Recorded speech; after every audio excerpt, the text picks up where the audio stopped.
Hey, what's good, chat? You know what it is. You know what it is. It's your boy A God back with another interview. We got the number one doer favorite. We're live and direct in Texas with my boy Jace, man. What's good, bro? Appreciate you for having me out here. You already know this is the interview that we're gonna make history with this one. Oh yeah, most definitely. We're gonna make history with this one. We're just gonna come right off the bat and let you guys know we're here to address everything that's ever gone on in Jace's career. Anything you guys ever wanted to know. Appreciate everybody that came through and dropped some questions off for us. You know what I'm saying? When I started last time I was in Texas, it was a dope time. We was out here with Cullen. Oh yeah. 30 was free. Facts. Life was good. Reverence just came out. Facts. Everything was good, man. How does it feel knowing that you dropped possibly Underground Album of the Year? Honestly. That shit was fire. It was fire. It was not too many people can drop that many songs in an album and really keep niggas on the edge of their seat waiting for the next song, you know. It was real clean cut. I think I did a good job on doing that mainstream type sound, you know. I feel like a lot of people, anybody that goes over 10 to 12 songs, especially in the underground, it feels like they did way too much and they were just way too ahead of themselves, you know? Yeah. I feel like Reverence was just like the perfect touch. It was like, it wasn't one vibe for too long. You switched it up at the perfect time. It went from that melodic Jace to that R&B Jace to that murder word Jace to that hitmaker Jace. Facts. You know what I'm saying? And like you said before, you could listen to the whole shit backwards and get like a reverse feeling type shit from the album. Yeah, that's how I basically like when I do my track list, I always set it up real quick, real smooth type shit to where it's like I make sure like with Reverence for sure too, I make sure like if you listen to it, you know, back to front to back, you're gonna get that mainstream to SoundCloud vibe. Listen to it backwards, you can get that SoundCloud to mainstream vibe, you feel me? So it just depends on, you know, what kind of vibe niggas that they can listen to it reverse, forward, you know, either way. It work out type shit on, bro. Oh yeah, man. The rollout, everything was immaculate, bro. I like to see that. But let's just get right into it. I know we've had a couple interviews for those people who want to learn about Jace and where he's from and a good amount of his stories. I think we spoke on it like 3 to 4 times at this point. Everywhere. You know what I'm saying? And you have interviews with Kids Takeover, Our Generation Music, Say Cheese, like the list goes on. Facts. You feel me? But like now it's to the point where it's like after all that happened, so much more has happened that hasn't been addressed properly. Nah, yeah, facts on, bro. You know what I'm saying? Yeah. So this is the chance that we have right now to just let everybody know what it is from the horse's mouth. Facts, yeah. More or less. And we're gonna start with, we spoke on this before, but I feel like the underground moves so fast, so much. It's like our thoughts on the underground 2 months ago could possibly be at a different state right now. So what is Jace's thoughts on the underground right now? Shit, the underground is like, you know, like I give everybody the same analogy. You know, if you leave your car running, who you gonna let watch, you know, a kid or, you know, an adult, somebody you know, you feel me?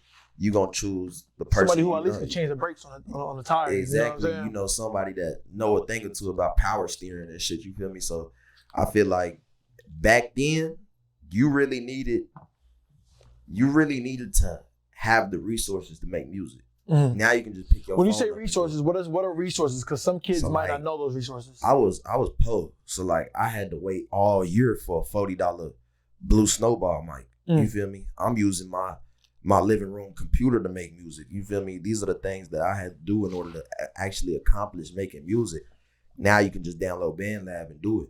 So, you know, my point going back to how I said, you know, who would you rather have watch your car is like now the underground is getting into the hands of children. You feel me? And now it's getting a little bit to, you know, a lot of the shit I be hearing nowadays, it'd be like, this ain't rap. You know, like they ain't talking about shit.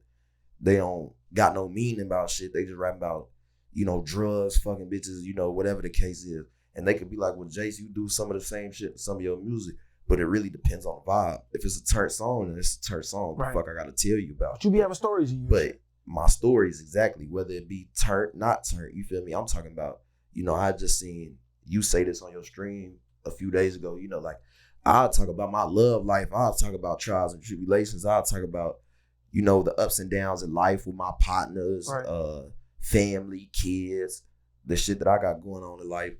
These niggas, they don't really just talk about that shit. They don't got nothing about that shit, you know. It's just one artist, I ain't gonna say his name, but you know, he rapping about a baby mama, you know, and they asked him in the interview, you know, who your baby mama is. He kind of stuttering. He don't even know what to say because you don't got no fucking baby mama. You're lying. You know, like you don't really got no baby mama. Like, wait, you niggas lying about having a baby mama? Yeah, like I ain't gonna lie. He stood on that in his interview too. He really played it like, you know, he had a baby mama. It's like, no, nigga, like you don't know the type of shit. I got 2 baby mamas. You don't know the type of drama and all this other shit and type of, you know, I'm not taking care of my family no more. It's they family too. Plus them, you know. Even if I'm not with my first baby mama, I'm still taking care of them. You feel right?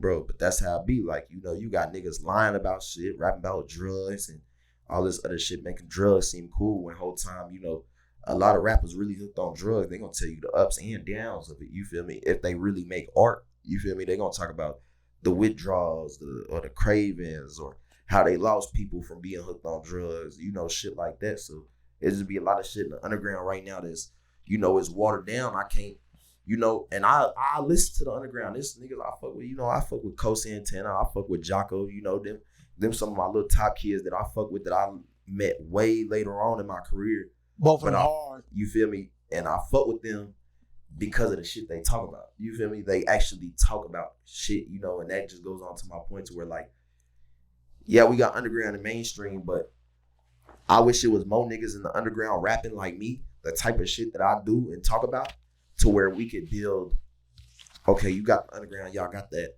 but then we could build a semi-mainstream group, you know, so then it go underground, semi-mainstream, mainstream, you feel me? And niggas just want it to really work out like that, basically, like, because not a lot of people talking about shit no more. It's just kids talking about what they think sound cool, and you, at that point, you got a million niggas talking about the same shit, you feel me? Well, bro, that's how it be. So how do you feel about the whole stop hating kids movement? Because that's the thing right now. They got this thing where it's like, stop hating kids, let the kids do whatever they want, let the kids rap. Do you feel like it's watering down hip hop? Oh yeah, most definitely. Do you feel like I understand that, like y'all want us to stop hating kids? That's cool. Like niggas can call me an old head for my views, but nigga, where has hip hop went? You feel me? Before we started this interview, I'm playing Eminem and shit. You know, I done played Eminem on stream, in my own stream, talking about, nah, this trash. This trash. Like, nigga, the fuck you mean it's trash? Like, this shit not trash, nigga. This real art. Like, he really talking about shit. Like, you know, 50, Wayne, everybody, all the legends, you know, even when it come to R&B, Neo. He's one of the legends of this R&B shit. Let Neo come on in today's day. You feel me? They not gonna slaughter him. Exactly, they're not gonna wanna fuck with him. You feel me? And it just be like, man, it's real art out here. I really love music. I don't love being a rapper. I don't love all the chains, all the wear all black, go jump around on stage. Like, I just love the act of making music and talking about my life. You feel me? And the way music going, it's not like that no more. You know? How do you feel when you see people like singing your songs and shit like that? Like when you like look on your, like I know me myself, at least once or twice a week, you're gonna see me on my story singing my heart out to a Jace song. Yeah, that should be feeling crazy. Like the shit I made now can be heard by lots of people. I do hella crazy numbers still for, like, you know, the type of position I'm in, and which we're gonna talk about. And it just be crazy, you know. Even my daughter be singing my shit. My daughter be keeping up with every song, you know. She'll be like, how old is she now? I like that song. She just turned 5. Bro, she be like, I like that song, you know. She'll be singing that song, you know. If I hop in the car, she want me to play a certain set of songs in a certain order. If not, she gonna get mad. She want to listen to, you know. She want to listen to me, you know. You know what's crazy? I be on the same shit. Yeah. I get in the car, I gotta listen to Fuck Jace Part 1. Then I'm gonna go to Fuck Jace Part 3. Yeah. Then I'm gonna go to Hemi 2.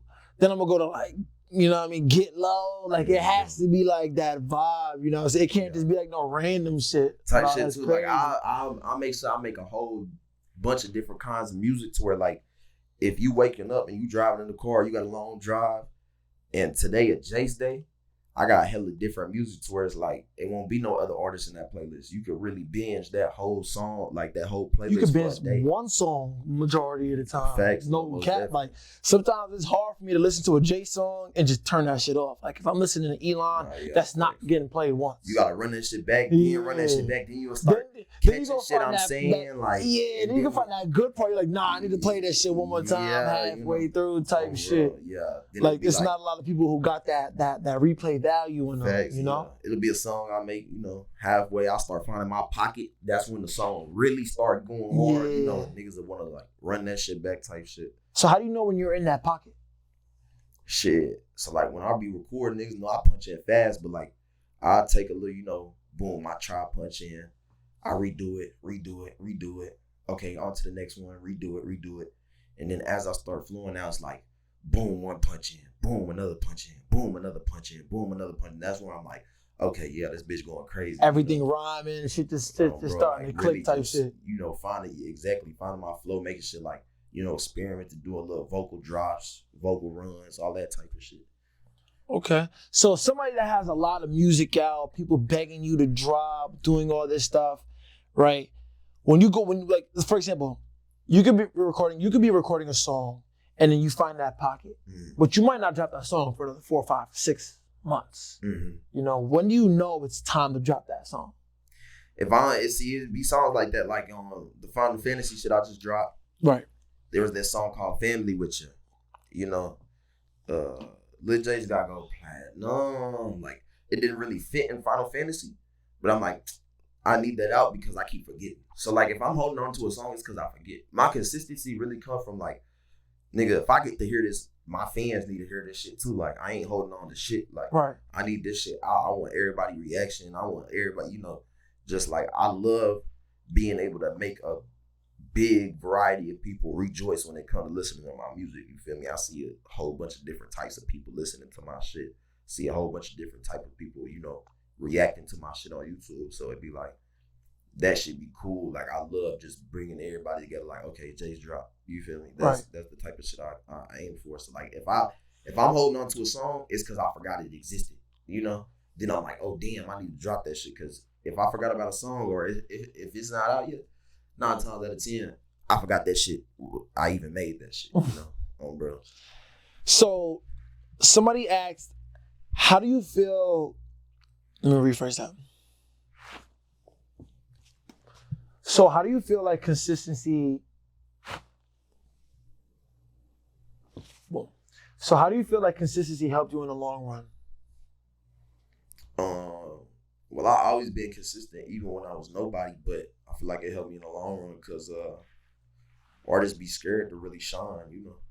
They be scared. They want to. I done seen a lot of artists talk about, my label this. They want me to drop this. I got so much heat in the ball. I'm waiting to drop. Like, fuck that shit. I'm getting to it. Like, I think consistency really just shows everybody, like, and I'm not only always going to have something different, but it just shows everybody, like, it helped me in the long run because nobody get tired of me. You feel me? Like, really get niggas accustomed and comfortable to, okay, I'm popping out, like, this music in your face type shit. Like, it ain't just, oh, I'm being mysterious and then this music video, then a few months go by, this music video. Like, no, I'm really just trying to, get a fans what they want type shit, Do you feel like being mysterious would help you in a sense, or you really have no care in the world for trying to be mysterious for an aesthetic? I don't care. It's all aesthetic. Because you still kind of are mysterious. But yeah, to an extent. Because like, it be like, for example, like I was here last year, right? Almost around the same time as maybe like a month earlier. But like, a lot of other people would have never known, like, you got another dog and like, just like other shit going on in your life. Like, it'd be shit that like nobody would know. People really only know you as like rap Jace / troll Jace. Like, there's a whole other side now. I feel like people have no idea about you. You do a really good job at like making yourself come off as a rapper and a dad. Yeah. And then like keeping like Jace, who Jace is personally separate. Yeah, because I feel like the stream is getting a lot of that. Yeah, I know how to differentiate the two. Yeah. You feel me? Like, what I am on the internet is not how I am on real life. You feel me? If I'm talking about shit, I'm talking about shit. Like, poke at a lot of niggas. I'm responding to shit. Like, niggas beefing with me. Or which we gonna get into. Trust, chat. You know, whatever the case may be, it just be like, okay. These niggas, you know, a nigga's go to every time when he beef with me or he into an argument, go take care of your kids. You feel me? Nigga, bitch ass nigga, you don't know when this live go off. You don't know what I'm doing. You don't know when I'm not kick streaming. You don't know what's going on, man. You know, I could be in the living room. I got a big ass TV in the living room, 85 plus inches. I could be sitting there eating with the family, watching something. Right. You know, daughter right there. You know, my youngest sitting in a playpen. We holding her. You know, me and my baby mama watching something. Like, we eating, she cooking, we cooling. Like, niggas don't know what happens when that camera go off, bro. Like, niggas swear they know me only because I'm real upfront on social media, but they don't know what goes on in my personal life. You feel me? Anything I do on social media, it's all music and entertainment, you know? Other than that, I'm a real human outside of that shit. So, for the people who don't know, what are some things that Jace likes to do on his non-rapper time? Like when you're not making beats, when you're not working on a project, when you're not streaming, when the camera's off, what are some things you would like to know? What are some things you would like to let the fans know that you're doing, minding your business? I be playing games. You see the game collection. I be playing games, watching movies with the fam, eating with the fam. You know, I go shopping here and there, but like, you know, if I want, you know, for relaxation, also I go to the cigar lounge and kick it. Nobody would even think that of me. You know, I like to dress up, getting, you know, damn near tuxedo type shit. Go to the cigar lounge. Kind of like the Happy video. Yeah, like, you tuxedo know, Jace. Kick it, you feel me? And really just relax, calm my brain, all that type of shit. Like, you know, nobody be knowing that be the type of shit I do in my free time. You know, I ain't going to no club. I ain't never knew this. I ain't going to no club. I ain't doing no just crazy shit that everybody want to do. Like, I just real deal be to myself. You know, even if I'm chilling, sitting down, I'm still working. You know, even my baby mama know that. Like, I'm still working. Even if I'm sitting down watching a movie, she knows somewhere in my head I'm still thinking about what's my next move, what's the next money getter. You feel me? What am I finna do here, there, this, that, the next thing? You know, how do I increase my money, my revenue? Like, my brain always working. So, you know, I'm real big on relaxation, kicking it, keeping to myself, all that type of shit. So, one of your fans had a question that said, what year was it when you really started making money off this music shit? Because some rappers, they might touch a couple $100. You know what I'm saying? They ain't got much to worry about in life. So that couple $100 they can fuck off with and feel like they did something. You know what I'm saying? And the voices and the opinions of their peers might make them feel like some sort of celebrity. But you actually took it from like nothing to like independence where you can do whatever you want with your life. So when did that come and when did you realize it was actually coming? So my mama was on my ass about getting a job, and I just felt it in my gut, like I know what I'm doing with this music shit. It was 2019, to answer your question. And when did you start? Start like making money? No, making music. Making music. I made my first song when I was 11. Oh, so it's in 2019 you were how old? In 2019 I was 5 years ago. I was 17. So it took you 6 years to start making money off music. Yeah. I want people to hear that. Because some niggas think they can pull a gimmick off. Yeah. They can do some corny shit. They can pull some gay stunt. You know, so I don't even know if I can say that, so I might cut that word out. But like, they think they can do some weird shit or attach themselves to a niche, and they automatically think they should be getting paid. What did you start doing differently from when you started making music to when you started getting paid off the music? I started posting trailers, really posting music, you know. People unfollowed me. That's why people be scared of, you know, doing trailers and staying consistent on social media, because they be like, they gonna laugh at me and all this type of shit. Like, yeah, I done been through that, you feel me? But that's where the consistency came from. Like, once it was this girl, her app was like Lean something. And hey Lean, take this L. Nah, she reposted my shit. Hey, take this W. Nah, she was this W. She was the one. Because I had like 600 followers. She had like 4K. So once she reposted that shit, boom, like followers started rolling in. And I'm like, damn, okay. So like I kept on that. And that's where the consistency came from. Like, okay, well, let me keep trying to get What did she repost? It was this Triller, this old song, y'all. It was called Somebody might know. I think it wasn't called SRT. It was some other shit. I'm gonna find it on SoundCloud later. But she reposted this No Auto Triller. And cause that's what I was better in. I sucked at auto tune. You feel me? But I was better with the no auto. So like she reposted that shit went up, you know? And then like the consistency was like, you know, more and more people started going to my shit. Once I had like 1,000, 2K followers, you know, I made my first $350 off music. Then I'm like, what was that like? Was that like off a TuneCore catalog or like features? That was like $20 reposts, $30 features type shit. And I'm just saving up money. And then when it came to that, you know, I was making money off DistroKid. Then boom, my DistroKid, $20. Then that's where the drop in music consistency came from. Like, okay, I'm not worried about numbers no more. If this DistroKid check is $20, now let me get this to 50. You feel me? And what did you do to get it to 50? Just kept dropping. Because if the amount of songs I had out at that time was only doing, you know, $20 worth of plays, exactly, then just let me keep adding up. You feel me? And you know that $2, $3, $5 a song gonna add up, and it's gonna keep going and going and going. You know, so on and so forth. To where I started, you know, before I signed, I made $8,000. You feel me? Word. Chat, listen, for my YouTubers out there and my upcoming streamers, take these notes and and apply the same thing to the way you're consistent with your drops. Because I'll tell you the same thing. When I got on YouTube and YouTube gave us those revenue shares, and I was like, damn, I can make money off reacting to people. I made like a couple bucks. Yeah. I'm like, well, I only have this many videos out. Mm-hmm. So if I triple that, what would this monthly catalog look like? And I saw that shit go up. And then I'm like, damn, as long as I'm consistently doing this right here, that number is gonna constantly go up, and I'm gonna get what I want out of this shit. Mm-hmm. You know, so chat, once you see something working for yourself, make sure you apply that pressure, because that's the only way you'll squeeze that maximum out of it. You know what I'm saying? You bullshit, right. You ain't never gonna get nothing out of it. This is from the horse's mouth. Facts. So, from being consistent, right? When did you realize you got comfortable working with others? Because a lot of people are not fond of working with other people. When I met Dada. Okay. So how did you meet Dada? We had that real chemistry. I joined a little rap group. What's the rap group called? It was called Pluto. Okay. We had made it. No, the rap group at first was called Top Flow.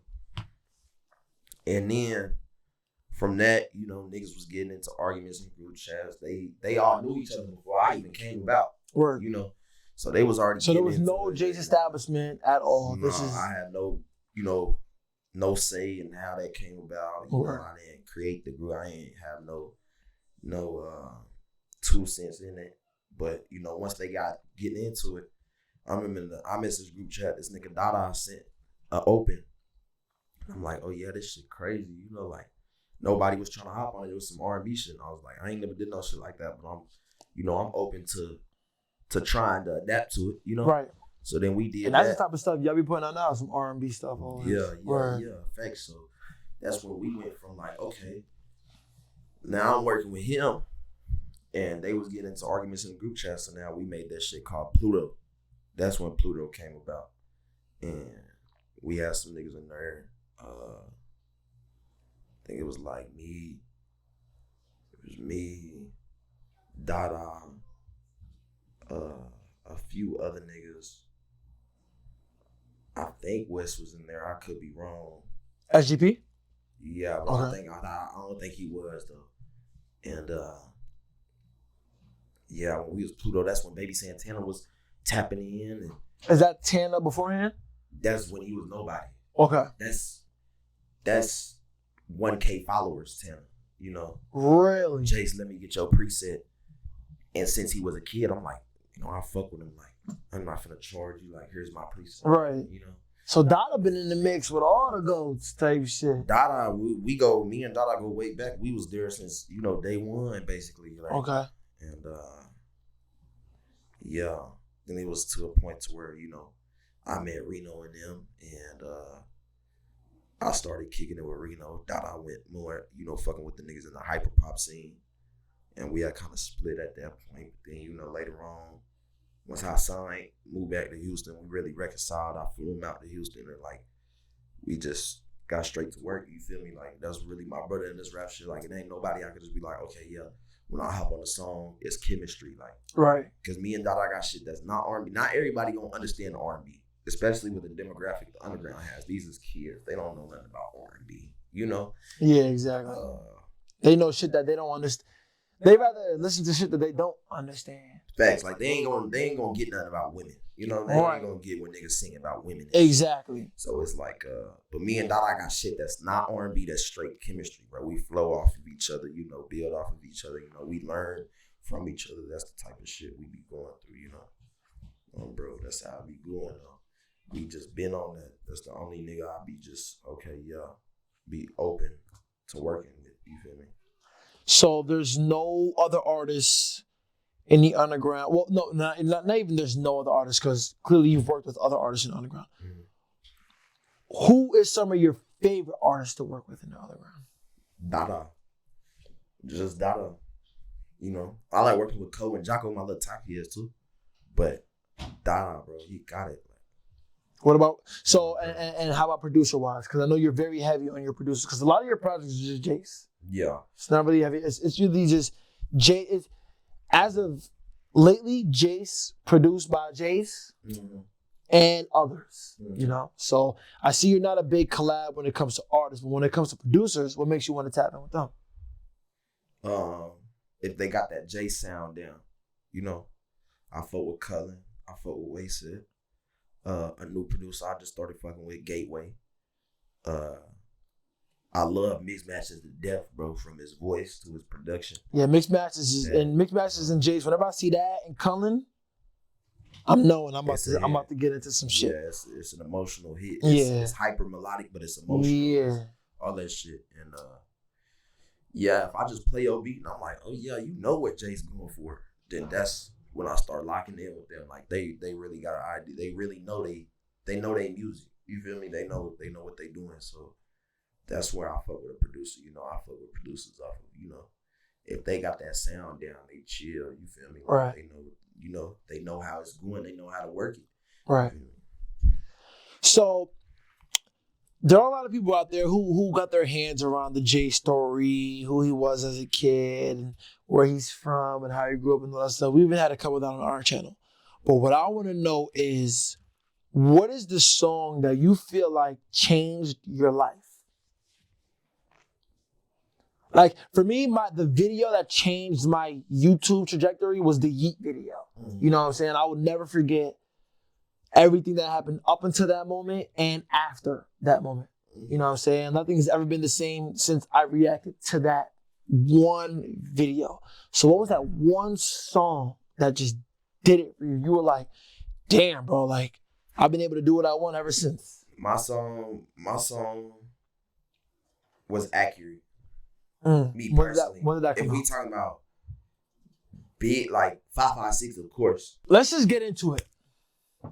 Let's get into it now. I know this is what the people want to hear. We told them we was going to address everything. So we're going to start addressing things one by one. And we're going to start off with the beefs. Damn near all of them. Yeah. Let's start off with one of the first beefs that you ever got into with Isaiah TG. Yeah. What occurred between you and Isaiah TG that started this feud that the internet got their grasp on? Because my name was IAYZE and I had the Slayworld Soldier tag in my music video, in Moon Part 2 music video. It's still out.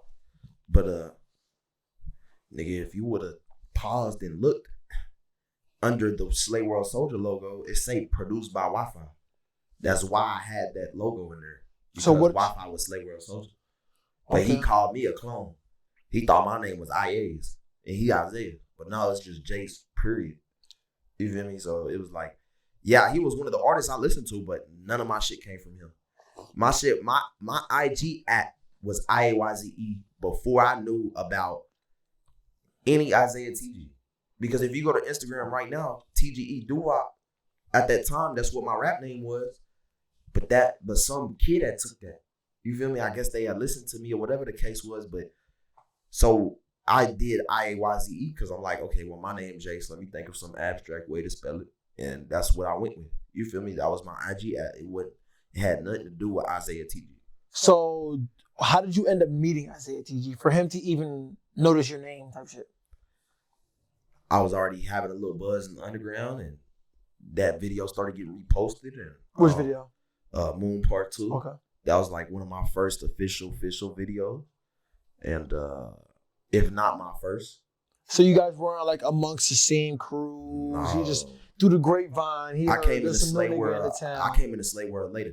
And that too, I seen y'all saying Jace was never in Slayworld. Bullshit. Bro, that's straight bullshit, nigga. Let's talk about that. Because Double R was not a thing. I joined towards the end of Slayworld. I was in a Slayworld group chat. I see you niggas in TikTok explaining shit like y'all know everything. Nigga, y'all was in Tidy Whities when I was in Slayworld, bro. It was the end of Slayworld when I joined. Slayworld probably existed for 4.5 to 5 more months when I joined Slayworld. So yeah, I joined at the end, but y'all be explaining shit on TikTok talking about Jace was never Slayworld. That's fucking bullshit, nigga. Isaiah got mad at them niggas because they was fucking with me. He ain't want to fuck with me. He left the group chat through a tantrum. Wi-Fi followed him because, they brothers. Wi-Fi funeral? Nah, Wi-Fi the producer. Okay. He a Slayworld producer. Okay. This is somebody who wasn't around, chat. Take it easy on me. but yeah, they had left the group chat. They put me in, and so after Isaiah left the group chat, they put you in. They brought me in. They were like, man, this nigga just did this and this. Don't tell nobody though. This is my first time speaking on this type of shit. Hey, let's go. Let's do this. But yeah, he had left the group chat. And I was in Slayworld. But then as it was crumbling down, then Double R came about. But that was still, 5 months is a long time when you count days. So how did Double R come about in the midst of Slayworld? So Slayworld wasn't a thing no more after that good 5 months. Well, it wasn't called. They didn't call it Double R till I was in Houston. What would you say officially ended the Slayworld era? Like amongst those niggas, for people who don't know. Isaiah threw the tantrum. Wi-Fi followed him. In the group chat. Because you joined. Yeah. And because he felt like you were copying his name. Yeah. And then Isaiah Jace. Yeah, I think he was insecure. Goonie wasn't making music like that. No more. He was just living his life. He got a baby now. Yeah, most definitely. Congratulations on that. Thanks. Ken got a baby too. Congratulations. But Lil J still on 10, so y'all gonna have to catch up, man. I ain't gonna lie, y'all gotta catch up. But tell me you trying to get 10 of them little pups. I needs that. Okay. Because some people don't know that. Some people don't know that. I remember you told me the 10. I was like, nah, this nigga's serious. Yeah. Only because, I'm gonna stay on topic after I explain this, but it's be like, nowadays people be like, you want a lot of kids that's misogynistic. Like, I can have sex without having kids. You feel me? But it's just to keep my bloodline going, I was talking about this exactly. I was talking about this on stream. I was getting real deep. Probably one of the best analogies I ever gave out is like, after you die, you can own a garden.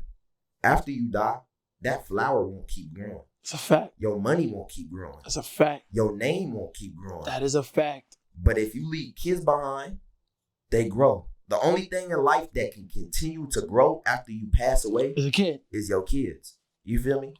Back then they was having 25 on average kids. You feel me? So that's where it'd be like, okay, I want to keep their bloodline going. Because I always tell people, imagine if your ancestor had one less kid, you could not exist. Not at all. You feel me? So that's where I'll be like, I'll be real heavy on that. But back to my point though, what in the Slayworld, some certain niggas wasn't making music no more.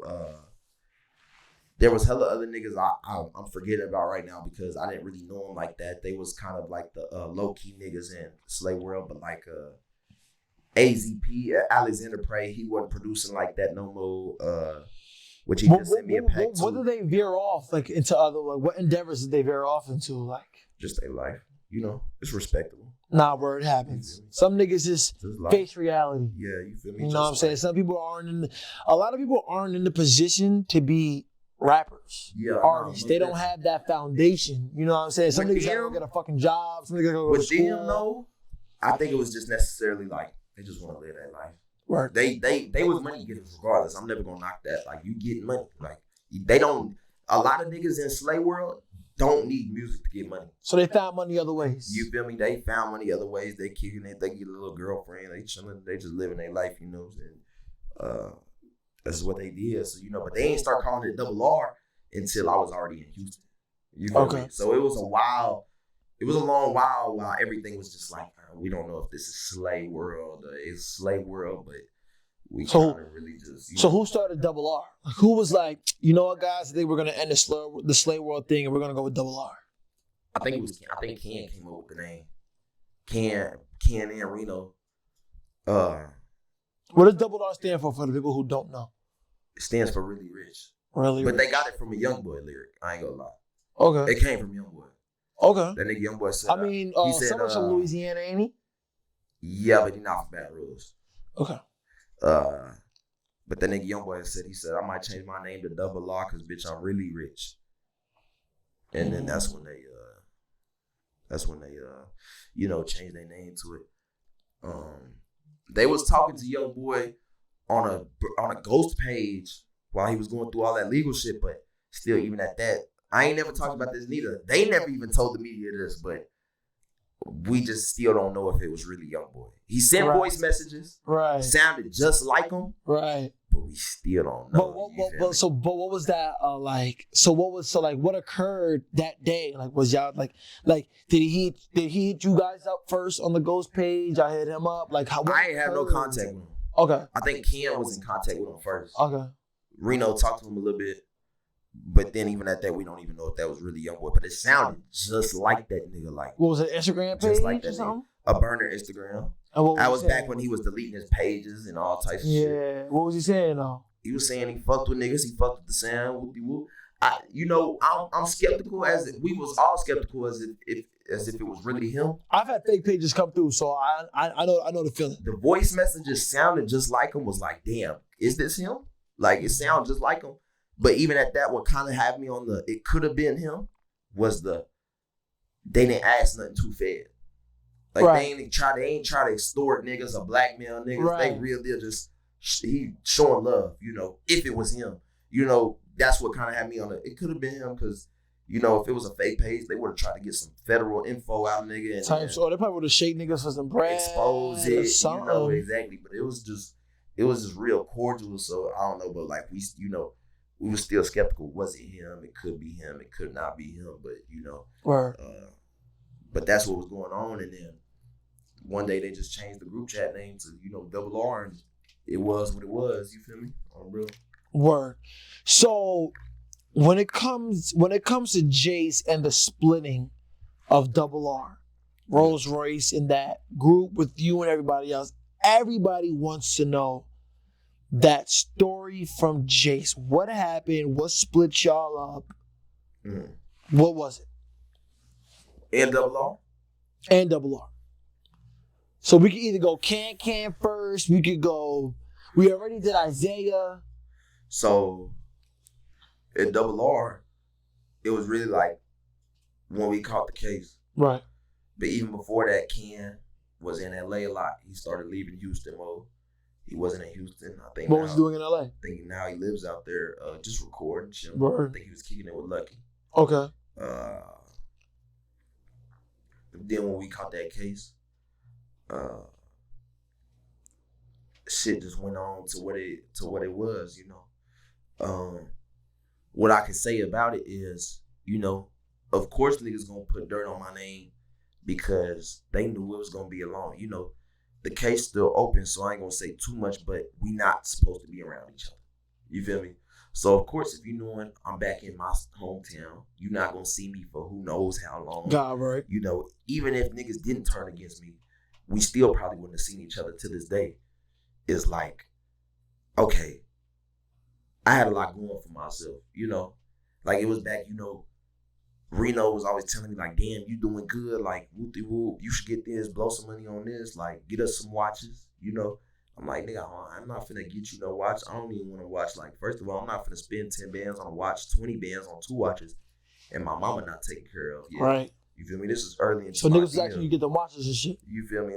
Like niggas ask me to get watches all this time. So I'm like, bro, I got kids, bro. Like, fuck all that watch shit, nigga. I need my rent to be paid. Nah, type shit. These babies need somewhere to sleep. You feel type me? shit. So it just be like, I kind of seen the envy in niggas.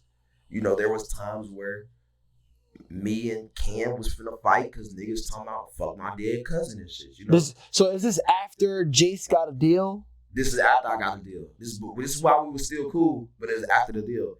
You know. So did you sign to Slayworld before you got a deal? It wasn't signing to it. It was just. I mean, that's not. It was just like a. Were you associated with Slayworld before you got a deal? Yeah. And then when you got a deal, what? So we'll get into what got you the deal. So basically, you got a deal when you was amongst Slayworld, and niggas realized who Jace really was. Yeah, and type shit. And I could really see the envy in a nigga. Like, what are some of the envious things you've seen in niggas? Telling me to get this, telling me to do this, and I don't want to do it. Now they getting in their feelings, like right, as if you're supposed to be, like as if I'm supposed to, you know, and I ain't really just too big on all that type of shit. So it get down to the point to where like, you know, my point being is like, of course niggas gonna throw dirt on me because you ain't do what they wanted to do. Yeah, niggas was real heavy on me doing stuff they wanted to do. You know, they get in their feelings when I ain't want to do it. You know. So do you feel like? And that's what I was gonna say too. Like, you know, it was a time where Cam and another nigga, I ain't gonna say his name, but you know, they in a group chat. We got into an argument. They talking about fuck my dead cousin. You know, I pulled up the Cam shit. I'm waiting outside. Like, come out, let's fight. You know, bro, like let's see about that.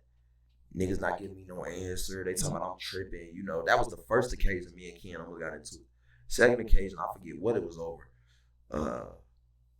But. Nigga, Reno, if you see this, you know you remember, bro. I was getting in your elevator going there. You like, bro, chill. You laughing and shit. I'm hell no. Walk to his place. Because before he lived in the same building as Reno, he had stayed a block away in the B&B. Literally like a block away across the street. Like, waiting to get approved for that place. And I walked over there and I'm like, come outside, let's fight, you know. It was little shit like that when I'm starting to realize, okay, these may not be my real. Is the cousin that passed away in the car accident you told me about? Yeah. That's why I started to realize, like, okay, these may not be my real. I mean, they did some people that died in tragic ways. You feel me? It's not like they got smoked in some beef. It's like you dissing somebody that died in a car accident. Like, you know what I'm saying? And I know a lot of you TikTok niggas gonna be like, I ain't lying. If I were to lie about niggas disrespecting me, I could have said they did some crazy shit. Right. Like that's this. Let's take it to that extent. That's the case. Sentimental. You feel me? Like that was something that really got to me to where like, okay, now I want to fight. And they noticed they should know this shit is real because how do I know exactly your cousin and how he passed away? Because we spoke about this a year ago when I came out here and we was driving. I remember you picked me up from the airport and he was telling me about how your cousin passed away in a car accident and shit like that. So I'm already knowing. Yeah, and that's where, you know, it was just little things to where it's like, all right, we not. So what made Can take shots at the cousin? I forget what we was arguing about. I think it had to be. It was something. It was either something about music or some drink or some drugs or something. Right. And all I said was something on my dead cousin. You know, I said like on Nate or something like that. I said on Nate. And then the other dude, I'm not gonna say his name. You know who he is though. He was like, "Fuck Nate," you know. And at that time, that nigga flew in from Cali and was in Houston as well.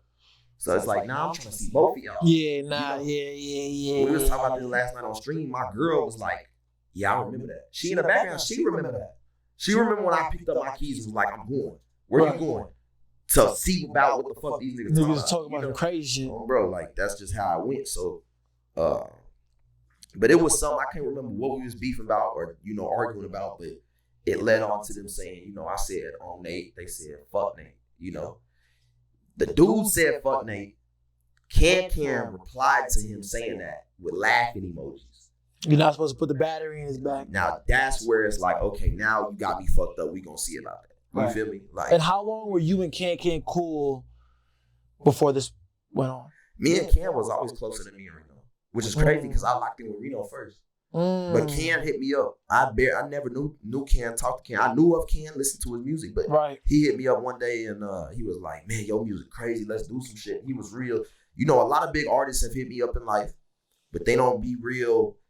They be like, yeah, you hard, let's do something. But they don't never take initiative. You feel me? But Cam was like, man, you hard, let's do this. Sent me an open, sent me beats. That's when we made our first song, I think was Feelings/Roxy. That's the title.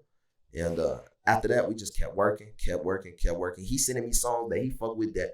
I'm like, damn, like, I ain't even think like, you know, I didn't expect nobody to fuck with these, you know. And now he dissing you over some drugs. Yeah, you know, that type of shit. But it was like, we made up after that. We went and got our dogs together. You know, the Yorkie that I got in there, I picked that up the same day. Ken got his little teacup dog.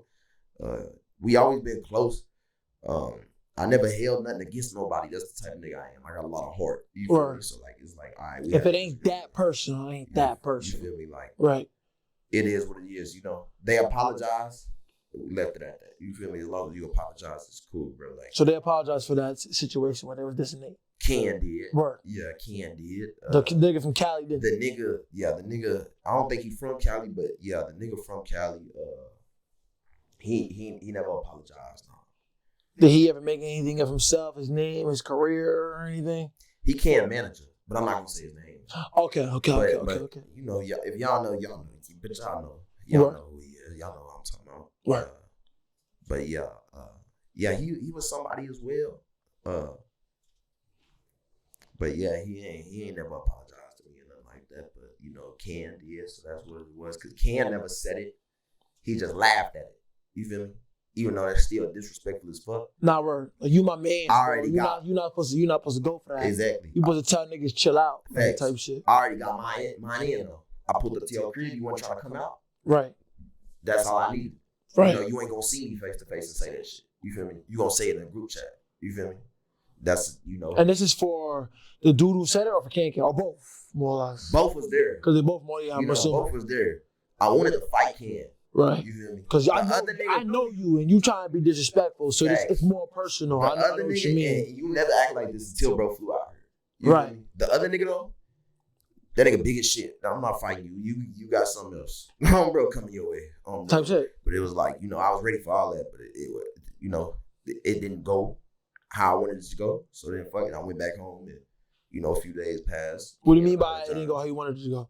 They ain't come outside. Okay.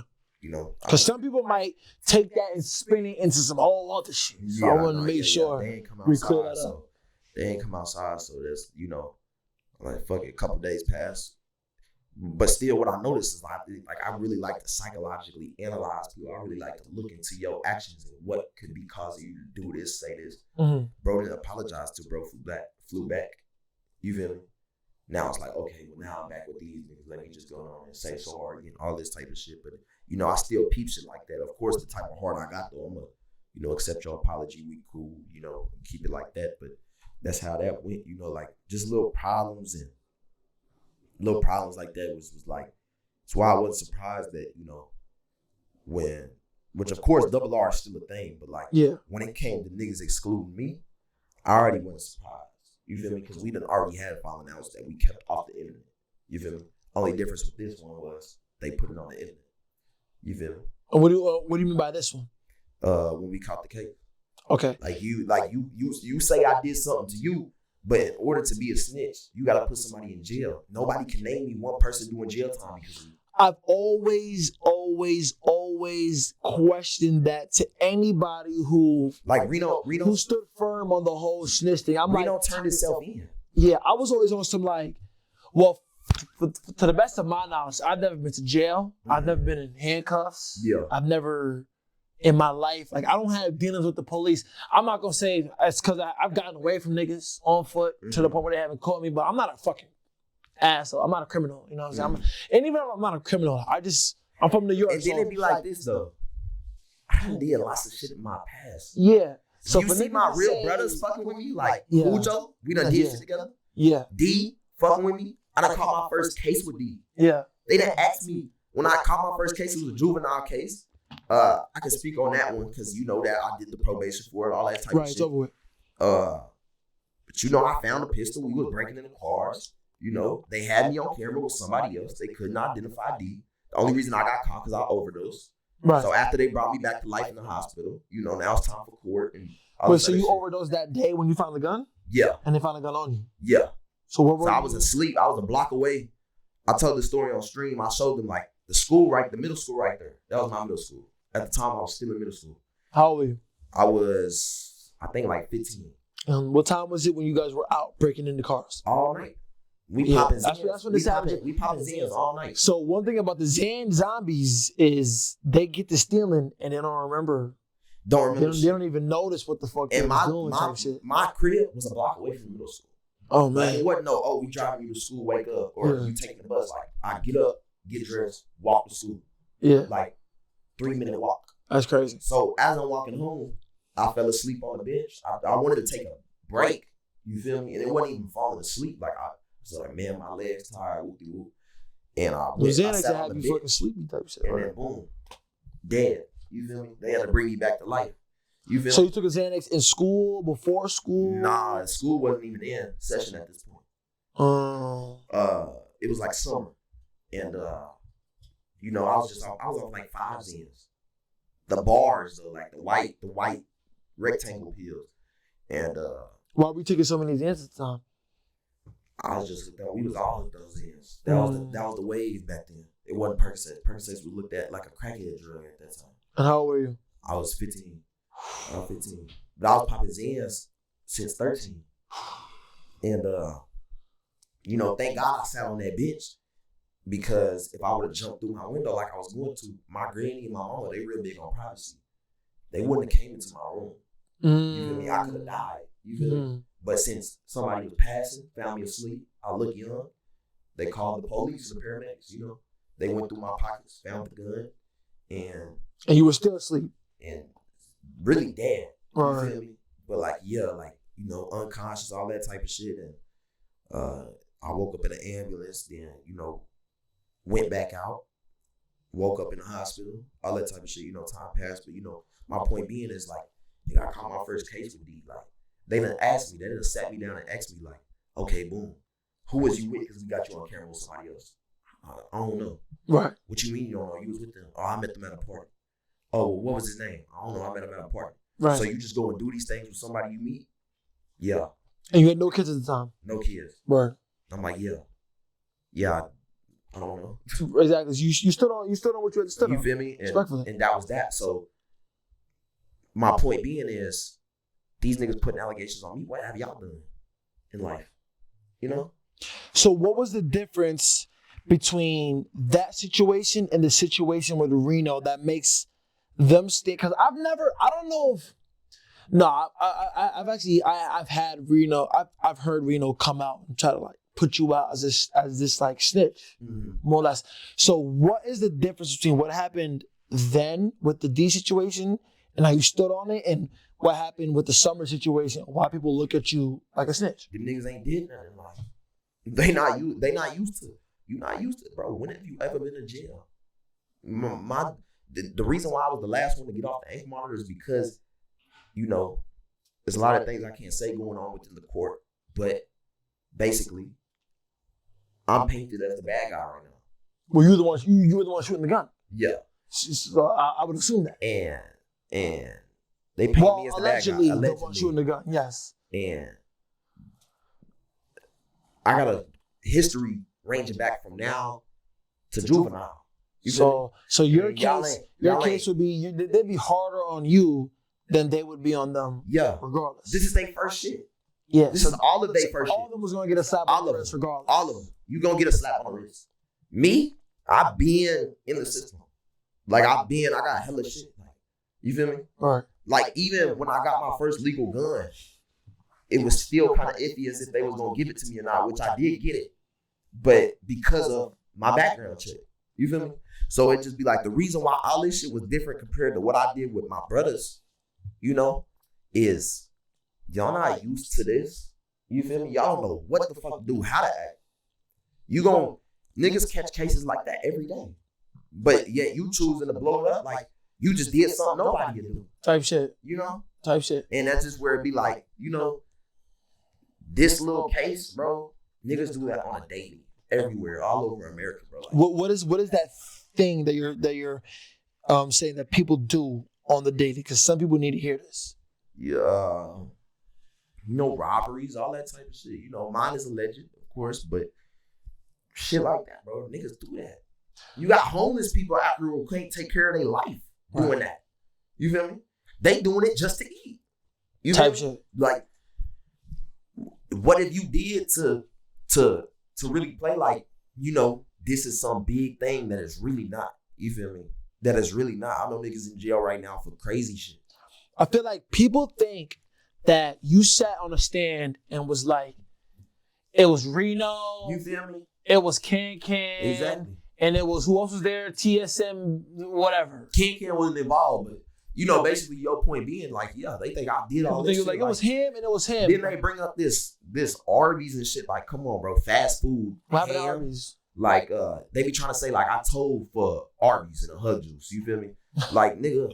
Was that even like in a picture or like, anything? Like, did that even, it's not even in the paperwork. Yeah. I never ate ham even since I was a kid. Yeah. That's what be crazy. Nigga, they don't give you, bro. If I were to look, I smoke cigarettes, bro. I smoke cigs, bro. You're going to choose Arby's. It would have sounded more believable if you was like, yeah, he told for a cigarette. For a Marlboro 100. I ain't never seen you eat a Arby's, not even on stream. I seen Duty eat Arby's. Duty, the only nigga I ever seen eat Arby's on the internet. He out bad for that too. But ever since I was young, my older brothers always shit on Arby's. So I never even tried Arby's in my life to say it's bad. Right. But when I heard my older brothers saying like, busting, I ain't gonna that shit, yeah, I never tried that shit. I heard it. No, I had it, but I heard about it beforehand, and that's what brought me to it. Niggas low key gotta stop sleeping on Arby's, bro. Yeah. My older brothers was always like, Arby's is nasty. And ever since then, like, I never tried Arby's right into the man. It's like White Castle. Yeah, I just once I heard my older brothers say that shit, I'm like, nah, I ain't trying that. I'm like, nah, I ain't trying that shit. Or, bro, fast food, like ham is nasty within itself. I never ate ham growing up. I ate ham up until I stopped eating pork. Yeah, and then now you talking fast food ham? Fast food pork? Yeah, now they're wilding. That's where it's like, nah, I just never really, it's a million things I'm gonna eat before I look at an Arby's. Arby's would have to be the last restaurant standing on a deserted island for me to go to that shit.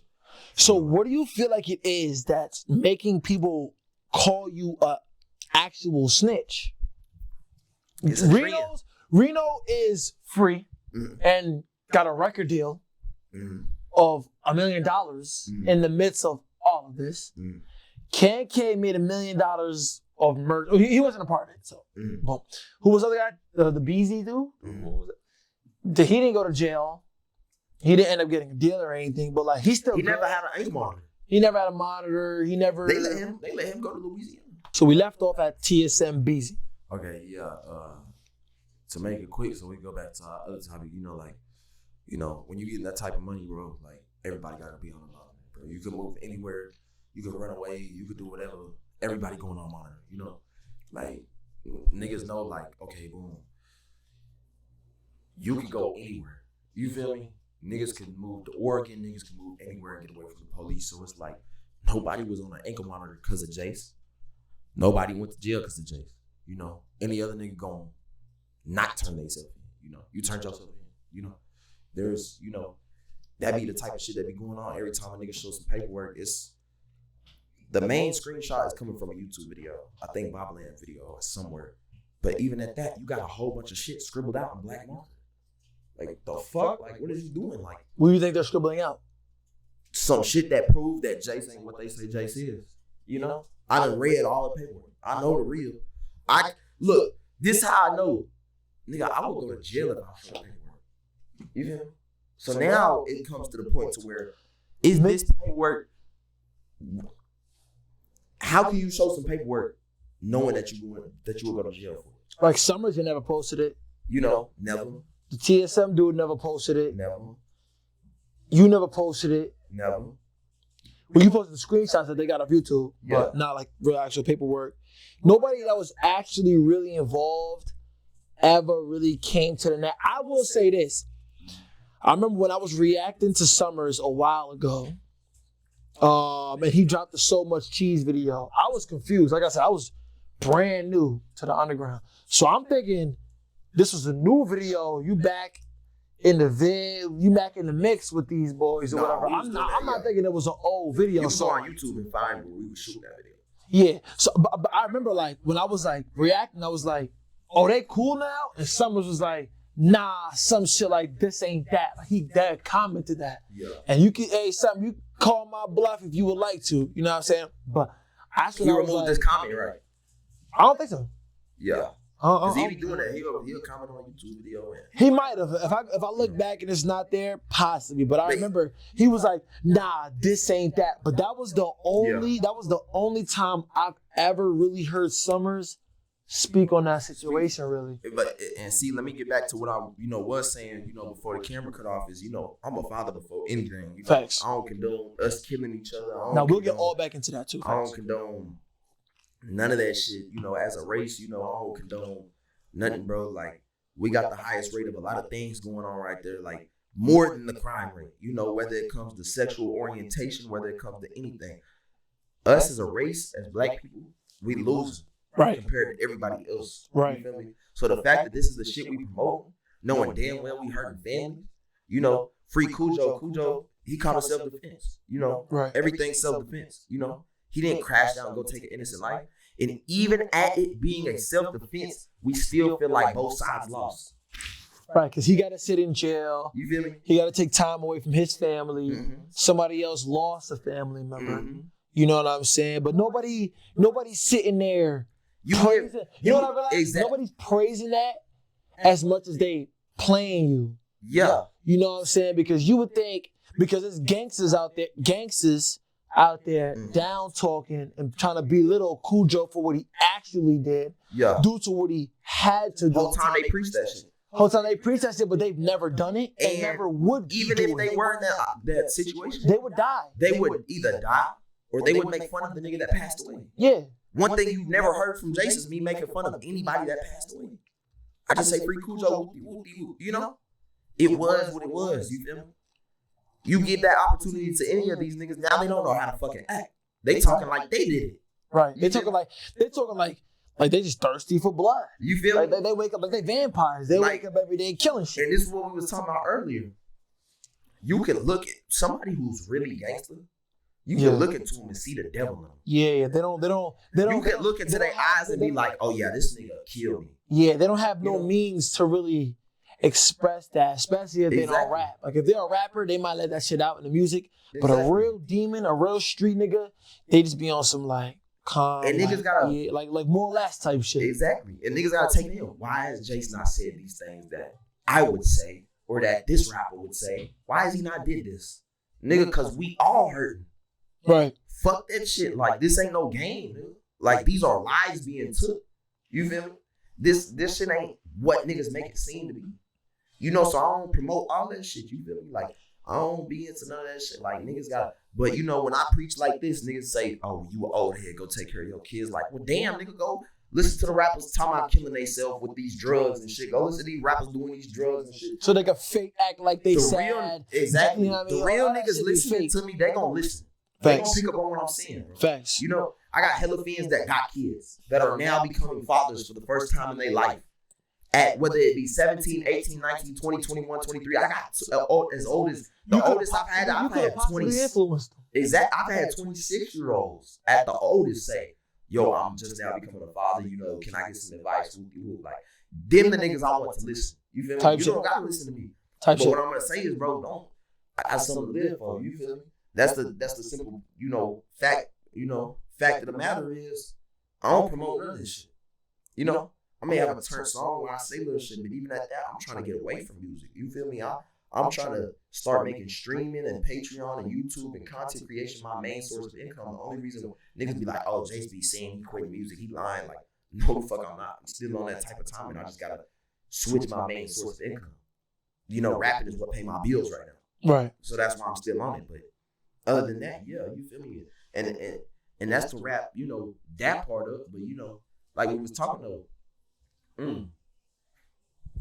Wild card Uno, you feel me? Dissing on just the most unrighteous shit Dissing on the in the kids, world. all that You know type what I of shit, mean? like, okay, you can talk about me. You can talk about my granny. You can talk about my mama. You can talk about anybody, my dad, anything. You can talk about my brothers, all that. They bring up the allegations heavy.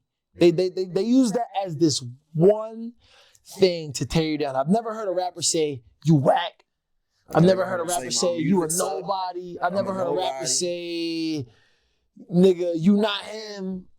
They just go, you a snitch and it's over for you. But it be niggas that don't even have more going on for themselves than you got going on for yourself. You know what I'm saying? I got things going on like outside of the media. You feel me? Like if a lot of rappers wanted to quit rapping and become a streamer, they would fail. It would actually be detrimental to their rap career if they were like, a lot of rappers, I'm gonna start streaming. A lot of rappers started streaming when 5 minutes was a thing.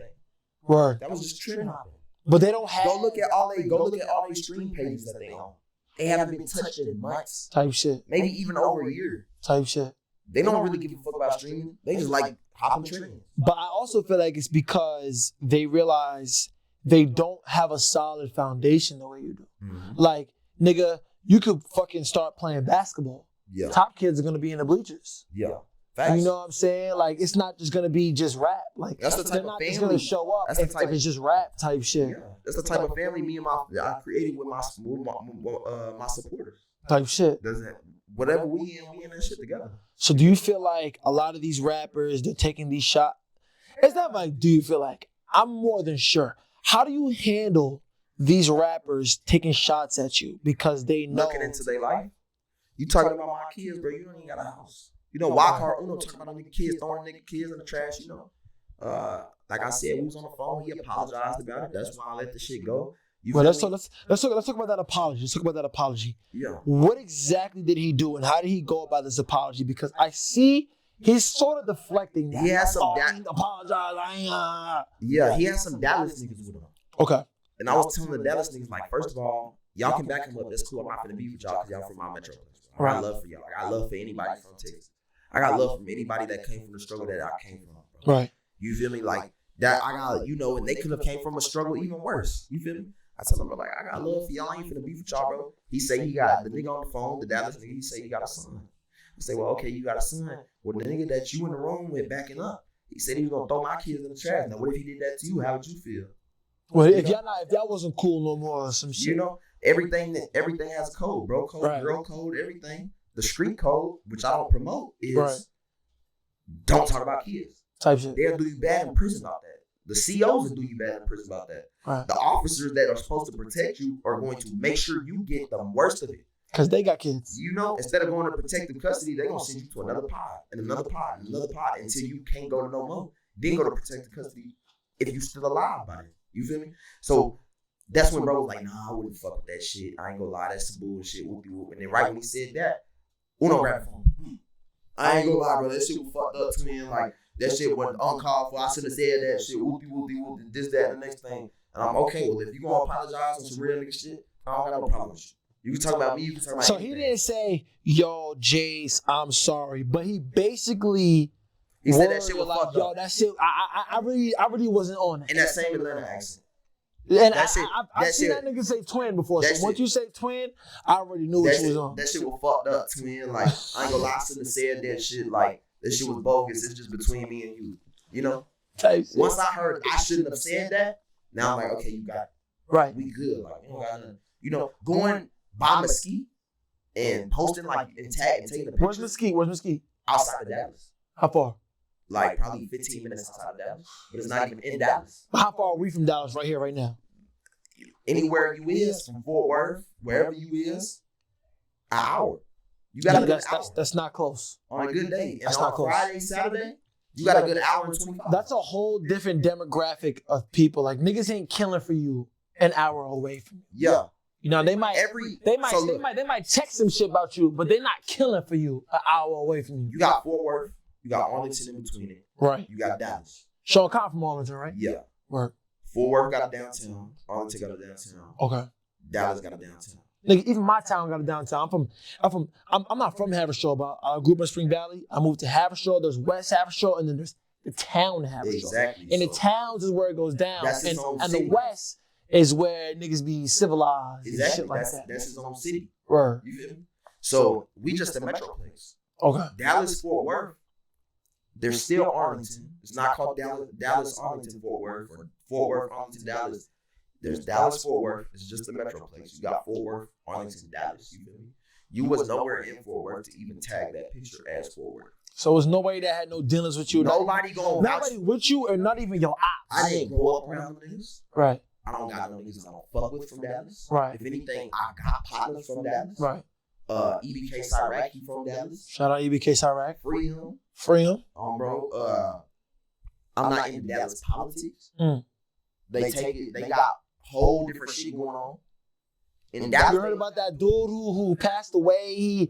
He posted a picture in the apartment after niggas tried to rob him. That's how. Yeah. That was Houston. Yeah. Okay. That was Houston, but still, like. But that's Texas business. You Niggas ain't got move nothing to city. do. Right. You know, Fort Worth get bad. Yeah, they call it the murder. It was But a murder Houston- capital at one point, wasn't it? Yeah. But Houston and Dallas, they move different. You feel me? In Dallas, they got switches, they spin, you know, drill. Dallas drill is starting to become a thing. Give it a year, you'll know about it. You feel me? Like that's starting to become a thing now. New York drill ain't gonna be the topic. Niggas start Dallas. Dallas. It's turning into Philly right now, but like I can see Dallas because Dallas niggas is allowed to tote guns. So if you gonna talk about drilling, switching, the AK, all type of shit. Yeah, you know, and so I don't got no dealings with nobody from where you know he was plexing with. So that's just what it was. We left it at that. He apologized. It was what it was. You ain't did nothing to me. You know. You look at my kid as a man, you got that intuition in your heart, you know, as our fatherly instincts, like, okay, this kid is adorable, they innocent. For you to see my kid, and that's why I feel like I fucked up on my part, you know, like I was saying earlier, is, you know, posting my kid on social media when I was younger. I don't do that no more. Because, you know, like I said, if you was homeless and nobody knew what you was going through. You're not going to show niggas the box you sleeping in. You feel me? Like, and niggas was like, oh, you homeless as fuck. You like, okay, well, I'm doing what I'm doing to get out of this. You know? Right. But if niggas seen how you was living, and they like, you homeless as fuck, now you like, wait, hold on, bro. Like, yeah, bro. Nah, fuck, this could be you one day. You type know? Shit. So when I posted my kids on social media, you know, niggas making edits and posting my kid face and, you know, here and there, like, now it's like, hold on, bro. Like, yeah, now you take do that. Yeah. You can't even believe in God at that point. You know, you can't even say you believe in God. And you can't believe in anything. No matter who you believe in, you can't believe in anything. Because I don't know any religion to slay kids. Exactly. Except for the devil. Exactly. Billionaires that wanna go against God. Exactly. You know what I mean? They play with kids. They belittle kids. They down talk kids, and they just do the absolute worst thing they could possibly do to kids because they're trying to go directly against God. Thanks. And that's I know where that satanic shit come from. I know you niggas gonna be in the comments with like, oh, Jace, nobody would talk about your kids if you wasn't saying all my kids and whoopty whoop. I don't say that no more, first of all. It don't even that matter. Was the young even if you swearing on but your I was gonna get to that. Like, it don't even matter. First of all, it don't matter. What? Second of all, you gotta realize what type of neighborhood, what type of life, what type of demographic I come from. That's the norm. When you say all my kids, that's serious. That's when you know a nigga not playing. You ain't lying at all. Like, yeah. You can never question the nigga when he say all my kids. Word. You know? Like, but so, it's the niggas who don't got kids who can't comprehend that nature. You know what I'm saying? So and, it's all them little ass niggas against you. Facts. So when niggas be on the internet like, oh, he say he a father one day, but the next day he just defending his kids against somebody else. Facts, bro. You know, y'all are kids within itself. Y'all can't fucking speak. Yeah. Y'all mamas still buy y'all food. You still wake up and go to school tomorrow. And y'all daddies don't protect y'all and don't stand. They don't protect y'all for y'all. So when y'all you get your ass beat at school, they tell you go beat they ass, or you getting your ass whooped. Or you get your ass whooped for getting into a fight in school. You know what I'm saying? This ain't the type of shit that's going on. You feel me? Or if it were my son, you feel me? Yeah, go get your, go fight them back, go do your thing, nigga. Fuck what that school talking about. But then I want to talk to his daddy too. Type shit. And I don't even want to fight his daddy, none of that. I want to, hey, what is you raising? Type shit. You know, you claim that, in a sense of, in the type of sense I'm talking about, we both most likely would be black. Right. You feel me? So if you are bullying my kid, or you picking on my kid or trying to flex with him, now I want to go talk to your daddy, like, who the fuck is you raising?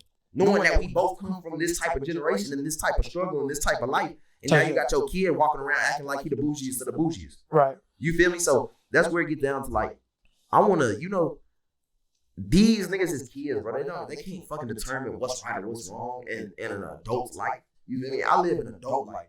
But you live an adult life early. Yeah. Like you younger than me by some years, bro. Mm-hmm. Like more than 5. Yeah. And I don't got a kid. Mm-hmm. You live in an apartment just like I am. Mm-hmm. You taking care of a family. Mm-hmm. I'm not. You know what I'm saying? But at the end of the day, we both paying bills and we got something to cater to. Mm-hmm. You know what I'm saying? There's a lot of people out there, they just living free. And that goes on to our next topic. Like, you know, artists, they don't got their own cribs, bro. They live hotel to hotel. Not even. If it's not hotel to hotel, it's mama's crib. But even someone like Rich Amiri, grandma crib. Rich Amiri done came out and said his family don't even accept him no more.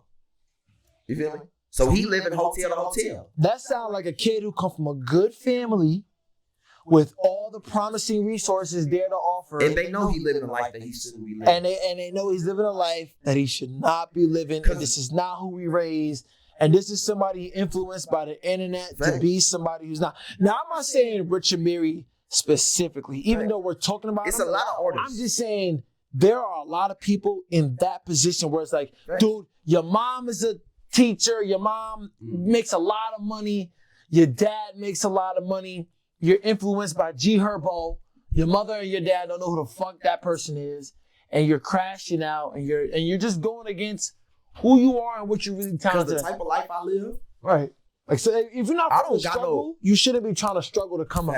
I don't got no pride, bro. I go work a job if I have to. Type shit. That's the type of mentality I was taught to have, you know, that I do have. You feel me? When you really slow down and say, okay, well, Jace got a crib. He got his kids taken care of. He putting food on the table. You know, he got a traditional household. His girl cook, clean, cook, take care of the dogs, take care of the pets, take care of the babies. While Jace sits in this room all day streaming and making money and Patreon and all types of shit. Now look at every other artist. They don't got that. You feel me? They beefing over bitches. You feel me? They beefing over bitches. They hitting on their bitches. They forcing themselves on the women. They talking to their little girls. They talking to little girls. You know, we gonna get into that too. It's weird, you know. Bro, it's weird. Like this the type of shit they do. You feel me? When you look at everybody else and then look at me, it's like, okay, well, it must be something different going on with Jace because these niggas, they live in hotel to hotel.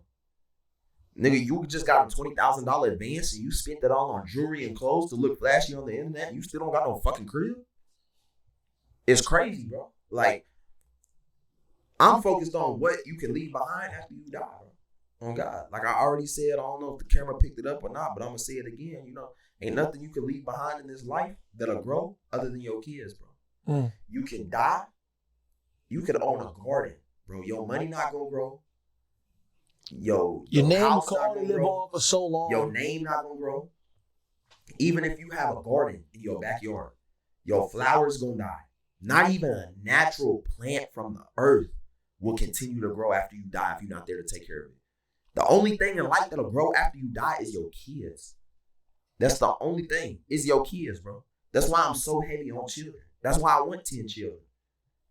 And no matter how big of a legacy you create while you're alive, it'll only go on for so long. Only so long. Like even XXX Tentacion. That's what I was finna bring up. You know what I'm saying? Like they people got to forget about him. People got mad at me when I compared you to X. Yeah. They were like, Jace. I was like, well, who else making rock who else making rock beats, on playing the guitar like of course self, like of course I don't sound like him, I don't portray myself the way he did for sure. And that's not even what I meant when I said it. But exactly, you know what you meant is the common ground between me and him. Yeah. Promoting peace. The thought process. The creativity. The talent. The consistency. Being up front. Nigga, and I could, like, for example, telling niggas how life goes too as a whole, bro. Right. These niggas not gonna tell you how life goes. Right. Like, it's gonna take a nigga like me to say these niggas live in hotel to hotel. They not gonna tell you that. Exactly. For these niggas to sit at the back and ask them, okay, I don't like Jace. Even if y'all don't fucking like me, pause the video and think to yourself. Go ask your mama. Go ask your daddy. How would you feel if I was living hotel to hotel? Watch what they tell you, fool. Like, that's just how it is. Like, that's one thing X would do. You feel me? X would tell you the real about the reality. Word. You feel me? They're not gonna sugarcoat shit to make shit seem flashier. All this flashiness and shit, it don't help nothing. But the white man that owns you. You feel me? Type shit. When you bring reality to a clown, you see the circus for real. Exactly. You know what I'm saying? Because then they gotta perform. They gotta put on a show. Fact. They gotta portray they gotta portray what we think they are. Fact. You know what I'm saying? No one is not like that. It's not at all. Some niggas see right through that shit, and that's because some niggas live a real life. Fact. Like us, we live real lives. You know what I'm saying? We handle things off the internet. So when we see niggas doing internet shit, trying to portray like something for the internet, it's not even like it's like why you're able to continue trolling while they're being dead serious, standing on the fact that you're this thing. You just trolling the fuck out of them because you knowing what they really fighting. These niggas can't take care of their kids, bro. If they had kids. Look at his mama. Is his mama taking care of him? Can it, nigga, oh God, if I were to call my mama right now, she gonna be like, nigga, this kid that gave me the worst headache of all my kids. My mom got hella boys. All boys. 5. You feel me? She would be like, bro, this kid done gave me the worst problems of my life. Calling the police when he sneak out. To my mama too, I swear to God, bro. She's sitting there bawling her eyes out because she asking me why am I the way I am. And I'm telling her, look, I done been shot at. I done did this. I done overdosed. I done been hooked on. I done seen real gang life. I'm in too deep. You feel me? And she get to crying like, also, why you never tell me this? You know? My mama vouched for the shit I did. But what she'll sit there and say, like, is if I were to call her right now, my point being is she would be like, this boy done took care of me. Even if he was waiting on an advance and he didn't have it like that, he's still making sure he can help out with my dinner or do this or do that or do that. You know, I done got a $250,000 publishing deal. I done told my mama, okay, I'm finna move y'all out. You know what she told me? She told me no. I'm like, what? Like, you know, what you mean no? I don't know what this is the next thing that, you know, she didn't even want me to buy her a house. You feel me? So now I'm like, okay. Y'all living in Texas, but that's $250 is very affordable for a house, bro. You can drop a little 40,000. You can put a pool in the backyard with some shit like that. Yeah, facts. So when you look at these niggas' mamas, they not even taken care of. You feel me? What they might have some Amiri on. They might have some, you know, and that's what I was saying as well, you know. You dripped out off a $20,000 advance. You don't even got a crib. Your people's not even taken care of. That's why I gave my jewelry away. I don't got a car. I had over $10,000 in jewelry. It was Cullen Dada 30 sitting right there at my table. You remember how my old crib was? Yeah. We was at the little island. Right. And I'm like, yo, know what? Hold on. I go back in the crib because I'm thinking to myself like, I don't even wear this shit. Niggas will die behind this shit. Like, fuck this shit. I don't need this shit. Like, nigga, like my mom could have used that money. You right. know? Even though I take care of her and my whole family and my baby mama family and my other baby mama family and my baby mamas, I still like, man, they could have used it though. You know, $10,000 is a lot of money. Like that's like spending money on some clothes, and you like, well, damn, I could have used it for food. Even though I still got money, I could have used it. You know, so I went back, grabbed my jewelry, brought it back out, opened it. I'm like, y'all fuck with this? They're like, hell yeah, brother, this shit hard. What you? I'm like, yeah, that's y'all. What you mean? Like, you know, they think I'm playing this shit. You know, I'm like, nah, that's y'all. You feel me? I don't want this shit no more. You know, I don't even know why the fuck I bought this shit. They boom, they take it all whoopty whoop. They do their thing like, damn, like that shit, they didn't even have to ask me for that. I just knew like, I don't fucking need this shit. You know? It'd be over time where it'd be like, bro, niggas don't live that. When you stuck in this life trying to impress everybody and be a rapper, you never happy, bro. Like you damn near be better off dead. That's how you feel. And I had to realize like, okay, boom, I don't enjoy being a rapper. You know, when I was signed to a label, they'd be like, why you ain't doing shows with you? I'm playing a different game, bro. Young boy said that. He playing they asked him, why you being so consistent? Why you do this? Why you don't give a fuck about this? We playing a different game. I think I saw a young boy say some shit where he was like, he was on house arrest and he was like, I found out I can make millions of dollars sitting at home. Making music. The fuck I'm finna Why the fuck I'm about to go outside and risk my life? Jump around on stage. Yeah, I can make millions of dollars. Y'all can't even give me proper security. Even if y'all had security, y'all can't even find me a venue. Y'all can't even get me booked. Okay, so this is what I tell niggas. Jace, why you don't do shows? Okay, well, if you go to a 5-star restaurant, you get 5-star service. You go to a fast food restaurant, you get fast food service. You go to an doing shows, doing tours. You go to an underground show, you get underground service. You're gonna walk through the front door. Walk through the front door, buy everybody. You're gonna be chilling with everybody in the crowd till it's time for you to perform. Exactly. My last show in Dallas. Access to you. My last show in Dallas, I had to walk through the front to get to the green room. Yeah, nah. People looking at me. I had a shiesty on, looking down with my hoodie on, making sure niggas don't know who the fuck I am. Yeah, and you got me walking through the front. It's Jace. It's Jace. There's a lot of controversial topics around my name to where somebody could want to hurt me. They don't know. Type shit. They would have maybe hug me. A fan might try to show out. Type shit. Troll. You know, some niggas may want to hug me, tell me they love my music. And I'll tell you this right now. I've been outside and I've had niggas come up to me. Like, yo, hey, God, oh my God, I saw you with Jace. So I can only imagine when it's Jace. Yeah. Every time my niggas fly out. I'm going to say it too. I've been at shows. No, I ain't even going to say the nigga name. I'm at a show, a nigga performing, and somebody screaming, nigga, you were supposed to be on this tour. I'm not going to say which one. If you're a real doer, you know. Niggas was in that bitch screaming, where's Jace? In the midst of somebody whole ass performance. Where's Jace? Bring Jace. Bring Jace. Yeah. You know what I'm saying? So I'm already like, I can only imagine what it's like if you finally was outside. Bro, I be popping out here and there. I go run errands, bro. I'm always getting them. But like show-wise. You know what I'm saying? My last show was recent too. It was on that same tour you talking about.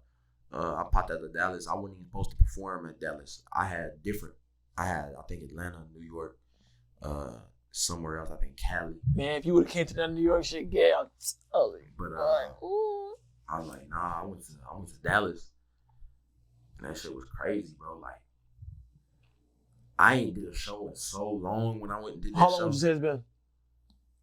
Over a year, most definitely. Over a year and a half. When I hit that stage and I feel that ground shaking, and I had my little brother with me. What was the first song you played? That's real deal emotional. The first song I played was Hey Cheyenne with DC. Okay, well, makes sense. But the one after that, I think was Oh Lord. Of course. You know, but feeling that ground shake. Let's move over there. You feel me? That shit get me emotional type shit, you know? How that feel, the reciprocation from the audience? It feel crazy, you know? Every show I tell them to shout out my dead homeboys. I tell them to free all my homeboys, and I tell them to shout out my kids. You know? I'm tired I wasn't there, that's bro. When we get into the songs, you feel me? Bro, that's when we get into the songs. You know, they do that first. Then we into the song. That's ritual. That's every show. That's mandatory. You feel me? And it's like, to where now my little brother, I wouldn't even, you know, I used to be staying up recording, pissing him off. Yeah. Damn, bro. Because I dropped out at the 8th grade. Right. So damn, bro, I got school tomorrow, bro. Chill, Shut man, loud. Shut up, you know, all this shit. And I'm like, man, chill. Like, I'm still recording. He a deep sleeper. So I'm like, man, he gonna go back to sleep. We get straight back into it, you know? Right. So then, boom, it be like that to where, like, now I'm all this nigga play. You know, he don't listen to shit else, just Jace. Dude, that's hard. I can show you. Matter of fact, hold on. That's hard, bro. I wish I had yo, man, you better. What's up? Look. None of my members rap, man. This nigga say, send me truth that's walking. I say, got you. Or I ain't reply. He said, real? I said, got you. He talking about some Fortnite shit. And then, boom, he said, truth that's walking. You know? He need that shit. And then he sent me this. He said, have you ever heard this song before? Truth that's walking. It's the unreleased leak, you know? And then he said it again yesterday. Let truth. Then he talking about truth that is indeed moving in such motion that is not fast enough. Like, he just, you know. He need that shit. I sent him it. You feel me? Like, I'm like, I bet. Like, that's the type of support I get from my little brother, and that's my little big brother. You know, we Irish twins. That's the support you get. And shout out to brother too. Yeah. That's the support you get from people in general, because believe it or not, like, even your family won't support you like that if it's not real. You know what I'm saying? Like, if you whack, if you was ass, your brother gonna be like, the same way he was like, yo, shut the fuck up while you recording, he gonna be like, yo, pack that shit up while you rapping. You know what I'm saying? And even though that's my little brother, that's my Irish twin. We was born exactly a year apart. I'm 03 January 10th.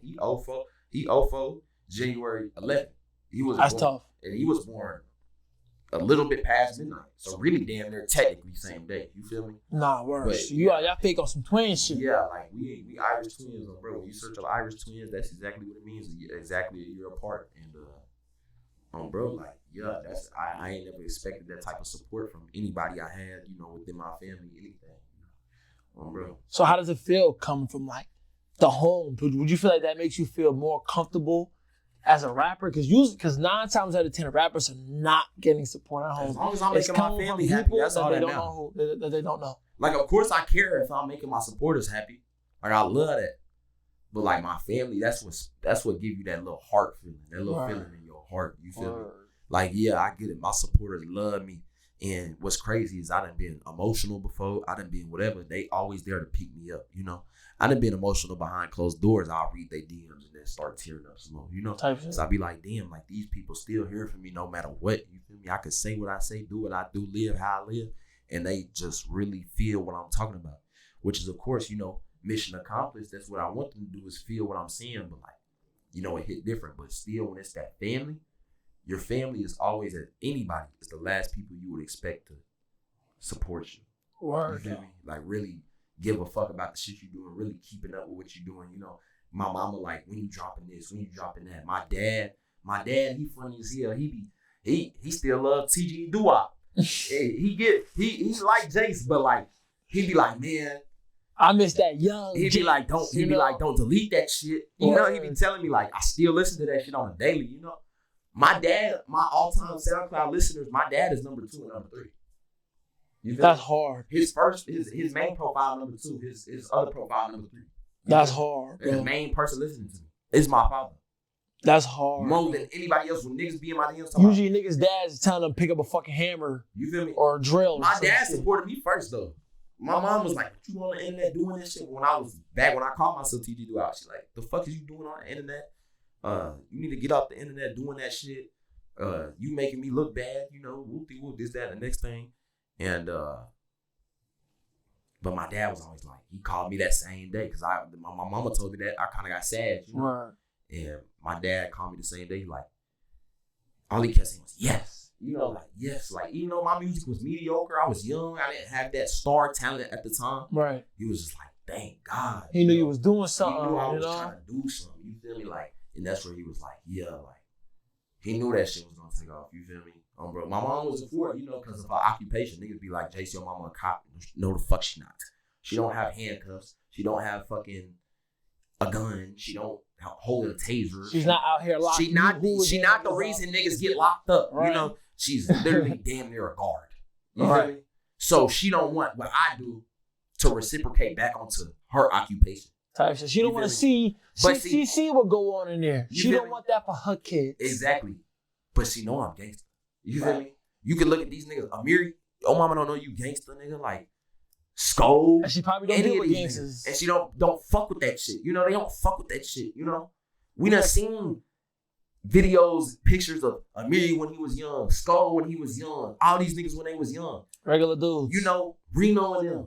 No beef, no shots being called. We done beefed enough, so don't try and tweak with me about saying this, but like, we done seen y'all hopping on live streams and showing y'all booty cheeks, like really pulling your pants down and shit. Like, that wasn't what we were doing. You can search up a video of me at y'all same age when y'all was doing that in school, joking about all this sus shit. You can see a video of me singing Chief Keef. You can see a video of me looking. And I was smoking weed at the time, which I don't promote. But nigga, I smoked my first blunt when I was 9 years old. Nigga, all I knew was poverty. You feel me? And my mama know that. My mama not scared to tell nobody. My mama talk to people that she don't work with, even that she do work with, and be like, man, this kid done gave me a headache. All right. He was on drugs. He was smoking weed. Had my house smelling like weed. He hanging out with the wrong people. He doing this. He doing it. My mama know this. Like Young Boy said, if his mama ain't a gangster, the fuck make you think he a gangster? Type shit. You feel me? And my mama know I'm a gangster. Give a fuck what my mom work as. She a single mom. She got to take care of a house full of 6 people on her own. She gonna do. My mom has a career. Fuck that 9 to 5 clock in shit. Oh, I flip some tacos. I do whatever. This is a career. Like, She retires. Like, she got this job when she was 18. Not because she wanted to enforce the law. Not because she ain't have no thing against criminals. She needed to do what she had to do to pay these bills. The only job hiring people without a college diploma. Right. And that's why she went into it. And now they're trying to downplay you. And now they want to do me like for that. like mama, like, and it's alive. It's not out. It was back before niggas would screen record me, but it was back when, I had the incident with the rappers when, whoopty whoop happened and niggas was, whoopty whoop. And all alive, niggas was saying like, Jace, you this, Jace, you that, because I got evicted in order to make it to the suburbs. When my mama moved to the suburbs, the house was still trashy. You feel me? But we had to get evicted to even get in that position. But niggas like, oh, you live in the burbs, whoopty whoop. Then I got on live, went to my mama like, what do you know about me? What do I do? Like, and she sat there on live and said like, you be doing this, like, you had did this, like, it'd be a lot of shit I don't condone, but you did it, like, and that's how I left it, it'd be a lot of niggas fake posing for what? Cause you got a nigga that really done seen the trauma. I got PTSD and real bad anxiety. I got ADHD. I got all these types of disorders. I done lived the life they rap about, and I don't even want to promote it. You feel me? Because that's really what you're going through. You like, feel me? I'm really going through that shit. These niggas, they want to promote the shit though.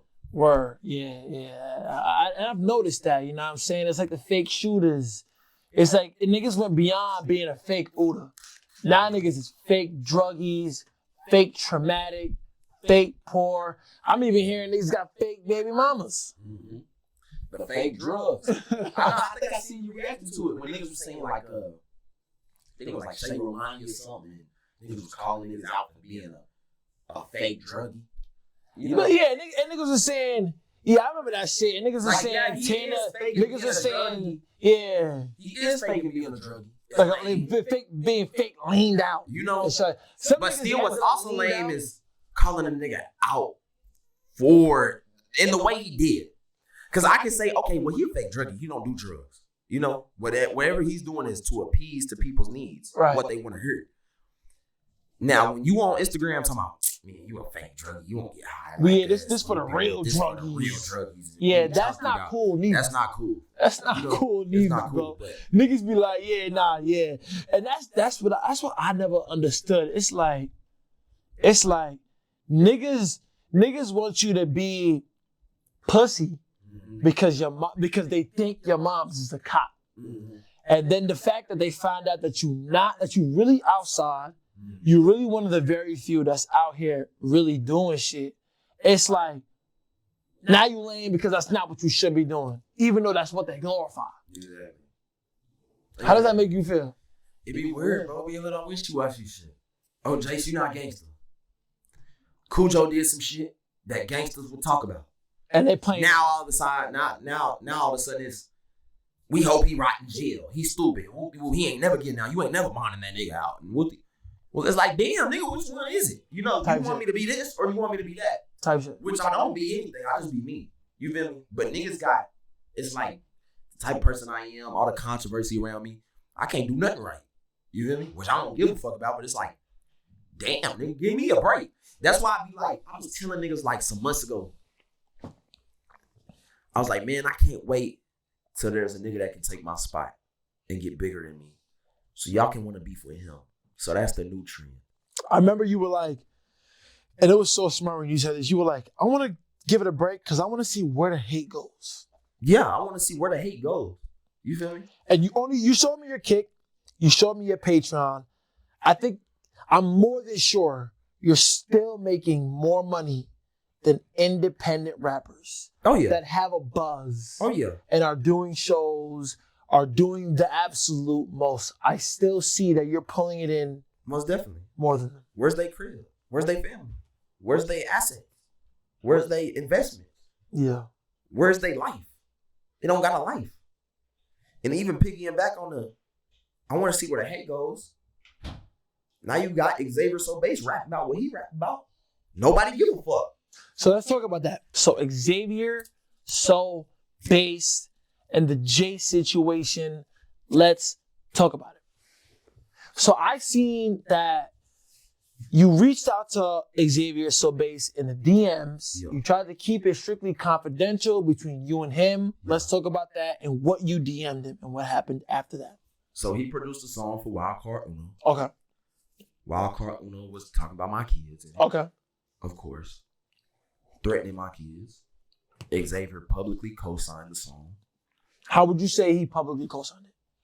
He said this shit was fire. I think he was on Twitter saying this shit was fire. I think, and if I'm not mistaken, he was listening to it as well. Okay. Which I get it. You produced the song. You produce it, right. But for you to be, because I don't care about this rap shit. Right. So you on a path to take my spot. You feel me? Which I don't give a fuck about. All respect due to you. If you in the underground making noise, as somebody who's in the underground been making noise, and you know you at that top, at that semi-mainstream conversation. It's about that time. No matter what, if somebody else is buzzing in the underground, they're to an extent in your way, even if it's not. It's about that time. You gotta pass me. Right. You feel me? It's about that time. Right. It ain't happened yet. Right. You feel me? And it's either gonna happen or it's not. Like if you can't surpass what Jace did in the underground, you haven't really. Then it's not happening. Yeah. Exactly. You got artists buying streams and shit, but I'm gonna talk about that in a little bit. Yeah. But I wasn't giving a fuck about, his traction. I wasn't fuck about damn. You damn near finna have more of an influence than I do. And this is what you're doing with it. And this is what you're doing with it. Okay. You feel me? So all I did was DM him and say, look, you a bitch. I told him, look, this, and this, called him out about, hey, you rapping about your sexual orientation. You're not a gangster. Why the fuck is you co-signing some wannabe gangsta ass music? Right. He went, pressed 2 buttons, sent it to his story, and posted it. Why do you feel like he did that? Because it ain't nothing he can say to me. Everybody jumps towards allegations. You're a snitch. You feel me? Right. But we know who Xavier is. You can't even talk about that. You feel me? If you remove that from anybody's vocabulary when they beef with me, ain't shit they can say.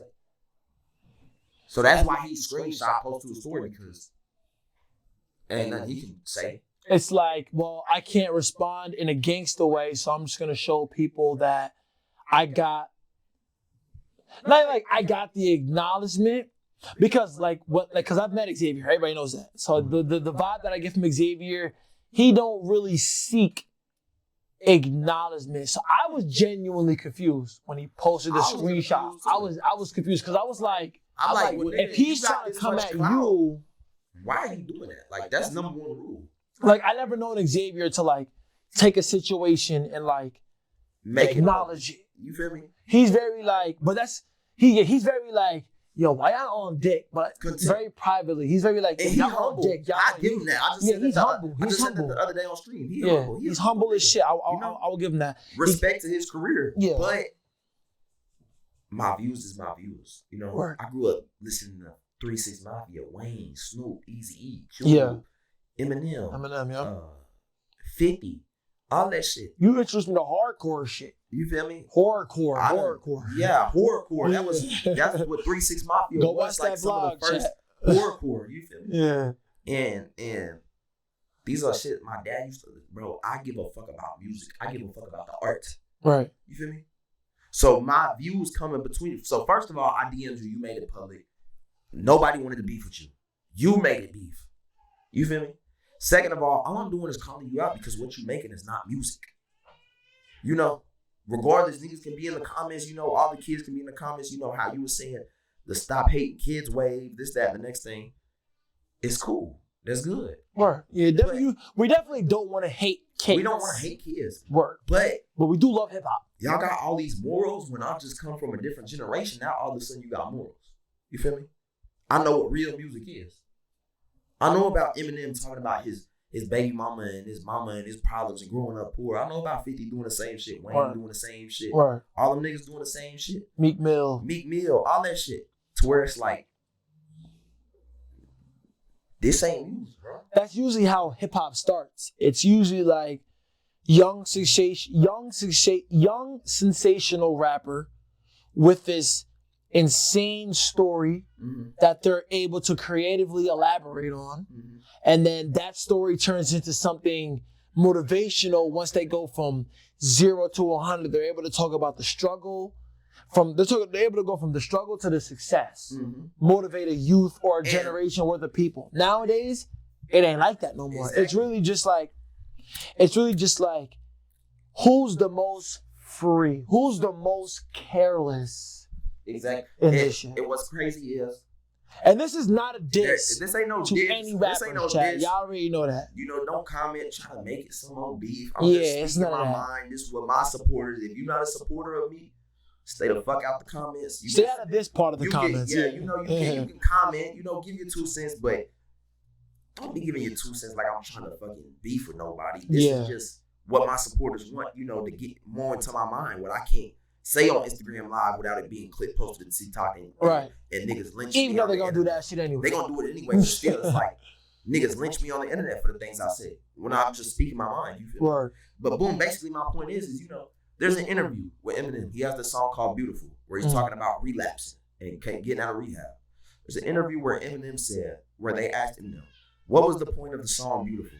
And he said, well, I was going to rehab. I was relapsing on drugs. I was hooked on drugs, and I was just reflecting on myself. Like, what am I gonna do? I don't even want to rap no more. Like, I'm flunked out. I'm a junkie. He said, being a junkie and rapping don't go together. He said something along those lines. But now look where we at. You feel me? Now you have to be a junkie. Now you gotta be a junkie to be considered a rapper. Exactly. If you're not lean, now you gotta be dozing off on live. Right. You can't even fake it.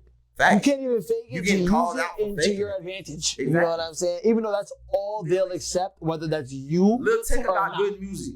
Lil Tecca got good music. But now fucking Lil Tecca. But they said he fell off because he went on that Genius interview and said all my rap is cap. You can't even respectfully do that anymore. Yeah, like what could you do? Slim Jesus was the first case of that. He had some decent music. Shit was going. I'm on Frank Block with my whoopie whoop, you know. When he came out and said, this is just for entertainment. Now you tuned out. You feel me? So it just goes to the point to where Eminem and rap as a whole, you know, you especially from a generation above mine, you one generation over me, to where you know about real hip hop. You know that your sexual orientation wasn't involved in hip hop whatsoever. Hip hop was when you struggled, was when you grew up like that, you know. You come from a poor family, you know, you black, all that shit. That's what hip hop came from. Now it's I do drugs. Eminem said doing drugs and being a rapper ain't cool. But now, if you grew up in a generation where you weren't listening to Eminem, now you're just gonna do the polar opposite. Now I'm that's all only you gonna know. listen to the drug addicts because the old heads was like, nah, the drug addicts ain't cool. You know what I'm saying? Now you're only gonna listen to like the shit that's not talented because the old heads is talented. You know what I'm saying? So anybody that makes cohesive music that's tolerable, replayable, you don't have to think twice whether it's good or not. Once you get that, they put you in the Disney and Up Next category. It's so real, it's not even cool to be up next anymore. Facts. The second you up next, that's it. It's over with. You're part of the Sofago Up Next category. Yeah, the attention span is fried now. Yeah. Everybody want to rebel against what they think is, you know, good. Oh, they don't think this is good. Well, now I want this to be good. You know, they want to rebel against this. You know, I genuinely feel like it's because the people who have a voice, who are considered what's being taken serious, they watered this shit down. It's not like for example, platforms. Platforms are no longer around to introduce an artist and what they have to offer no more. Platforms are only around to prove they can get next to a nigga. Thanks. They get next to a nigga. Like, for example, I got next to you, and anytime I got next to you, I made sure whatever we doing is real. Whatever we doing, niggas gonna look back at this shit today, tomorrow, 2 years from now, like, yo, bro, remember when they did that? You know what I'm saying? That shit was real. There was no, like, when I wasn't trying to, like, clout chase, squeeze myself when I in. started fucking with you, I was in Houston when I first seen your reaction to Amiri. Yeah. And I think you did like 3 songs in one video. Yeah, and that's how I got on YouTube. I'm like, I'm not going to react to one song by an artist because I'm just a hater. How you going to judge an artist on one song? Exactly. I need to hear some old shit. I need to hear some hot shit, and I need to hear some shit they on right now before I give my opinion. And it was like, your opinions was up to par. You feel me? It wasn't like, oh, this shit trash. Yeah. This shit ass. It'd be like, man, I fuck with this. I like the pocket he was doing. This song ain't for me. This song is for me. this song, and I see why y'all like it, this type of shit. And that's where I'm watching your shit. You know, you got the camera, you got all this shit where I'm like, oh no, this nigga, he got that passion. Right. You feel me? I got that passion to where it's like, okay, I fuck with this nigga. You know, he doing what he wants to do. You feel me? And that's the type of shit I fuck with. So it was like where, you know, fast forward to boom. I go to New York, label like, you know, who you fucking with out here? Man, I'm getting in contact with King. You feel me? I fuck with that nigga. You feel me? And that's how it was. The genuineness, the non-bias, even, you know, still last year when we linked up in at my old crib, I told you, like, even though you fuck with me, don't be biased. You feel me? If it's something that you don't fuck with, a song I drop, you know, say that. If it's artists you want to work with, do that. Nigga, don't hold yourself. That same shit I tell coming. You want to send a nigga beats? Send them. Do it. You feel me? Word. Don't hold yourself back just because you fuck with Jace. You know? And that's when I knew shit was real too, because some niggas, they be on some weird shit. Like, they know, like, they crashing out. They want to get the best of the doing shit. They want to grab the best of the best niggas around them and try to hoard that. And try to hoard them. Yeah. So they can. They want to build an army. You know? And that's why a lot of niggas be confused. A lot of niggas was like, when they saw me do the Xavier interview, they were like, "You switched up on Jace." I'm like, no. I can call Jace right now. Yeah, like, nigga, it's just y'all to invest. That's his platform. That's not my platform. Yeah, like, and like when I spoke to Xavier, you didn't hear me talk about Jace. Mm-hmm. When I spoke to Jace, you ain't hear me talk about nobody else. You hear me speak to Jace. Mm-hmm. You hear me figure out who Jace was, but who he is, and what he got next. And if you ask me about Xavier, you know, all these other niggas, you asking me. I'm asking you, yeah. If you asking Xavier about other niggas, you asking him. Yeah. You feel me? It ain't you going to the internet and doing this and you. And I'm knowing that's what the internet want to see, but I'm like, I don't care what y'all want to see. I'm gonna show y'all niggas what I'm trying to do. You feel me? Type shit. Bro, like. But we did 4 interviews already. Yeah. But now we finally talking about shit. Yeah, really, you know talking about the shit that because even me, I'm one of those, like, I'm not gonna go into an interview like, oh, I know I can ask you, because when I first did an interview with you, it was been past the allegations. Yeah. Been past all that shit. And I still wasn't too, like, I was like, do you feel like that situation got in the way? I ain't talk about it. I ain't talk about Summers. I ain't get too in depth. Cause I'm like, nigga, who am I to come into this shit acting like I have the right to even, like, exactly get into that? There's some niggas, like, they gonna try to do an interview with somebody, bro. You ain't did enough to have these conversations. And I came into this shit knowing that, like, I'm new. This is not my business. At the end of the day, I'm not a street nigga. I'm not gonna portray myself in the future as the voice of the streets. So, like, if a nigga did some shit because he did what he had to do, that's what he had to do. If a nigga did some shit and y'all got a misconception of what's going on, then eventually we'll get into that. Yeah, I feel like when we locked in, you open ears for that shit. You feel me? Yeah, you know what I'm saying? Like, and regardless of what the situation is, I'm not about to be here and be like, oh, it's time to take my platform to destroy it. Exactly. It's never, ever that. And you done met my kids. I met your mom. You done met my mom. You know, she don't even know you out here right now, but you know, when I tell her, you know, she gonna be excited. She gonna want to talk to you all types of shit. Be like, you know, this is deeper than media. That's why when I see people talking about the kids, I'm like, you feel me? That's how Cullen and me feel. That's how all my partners feel. You know? Nah, I'm like, yo, y'all niggas is dead. She's out here playing with the younger one right now. If you could really, and they be like, Jace, fake Jace, this whoop. Well, why all the niggas I've been locked in with for years? Why are we still locked in? And they not no yes men. Nah, not at all. They none of that shit. Not at all. Like, we bump heads, we do a lot of that shit, but we know our relationship is real. Type shit. You feel me? So we get to the point to where it's like, I keep shit real authentic. If I fuck with somebody, I fuck with somebody. If I trust somebody, I trust somebody. It's to the point to where that shit can't be not. You feel me? And my point being is, you know, the shit, you know, it's a lot of things that people want to know, but it be like, there ain't, you know, there's a time and a place for everything. Time and place. Facts, bro. Like, it's a lot of people on the net who be like, and at one point, I even let it get to me. Niggas was like, you a Jace dick rider. You a Jace dick rider. And like, I was kind of new to the internet where it was like, damn, the internet doesn't realize I have a genuine relationship with somebody they can't get to. Mm-hmm. You know what I'm saying? Right. So it was like people see me being genuine. People see me not falling for the hype. Mm-hmm. People see me not going for shit. People see me not falling into shit the way they are. And then it took me a minute to realize, I'm like, oh, y'all never met Jace. Yeah. He ain't pay for your plane ticket to come to his house. Mm-hmm. He ain't tell his people that he's in business with, hey, fuck with him. Pay him. Mm-hmm. He ain't introduce you to his moms. He ain't show you to the kids. You just heard some songs, saw the nigga on live. You seen some beef. You know what I'm saying? So when I grasped that concept, I was like, you know what?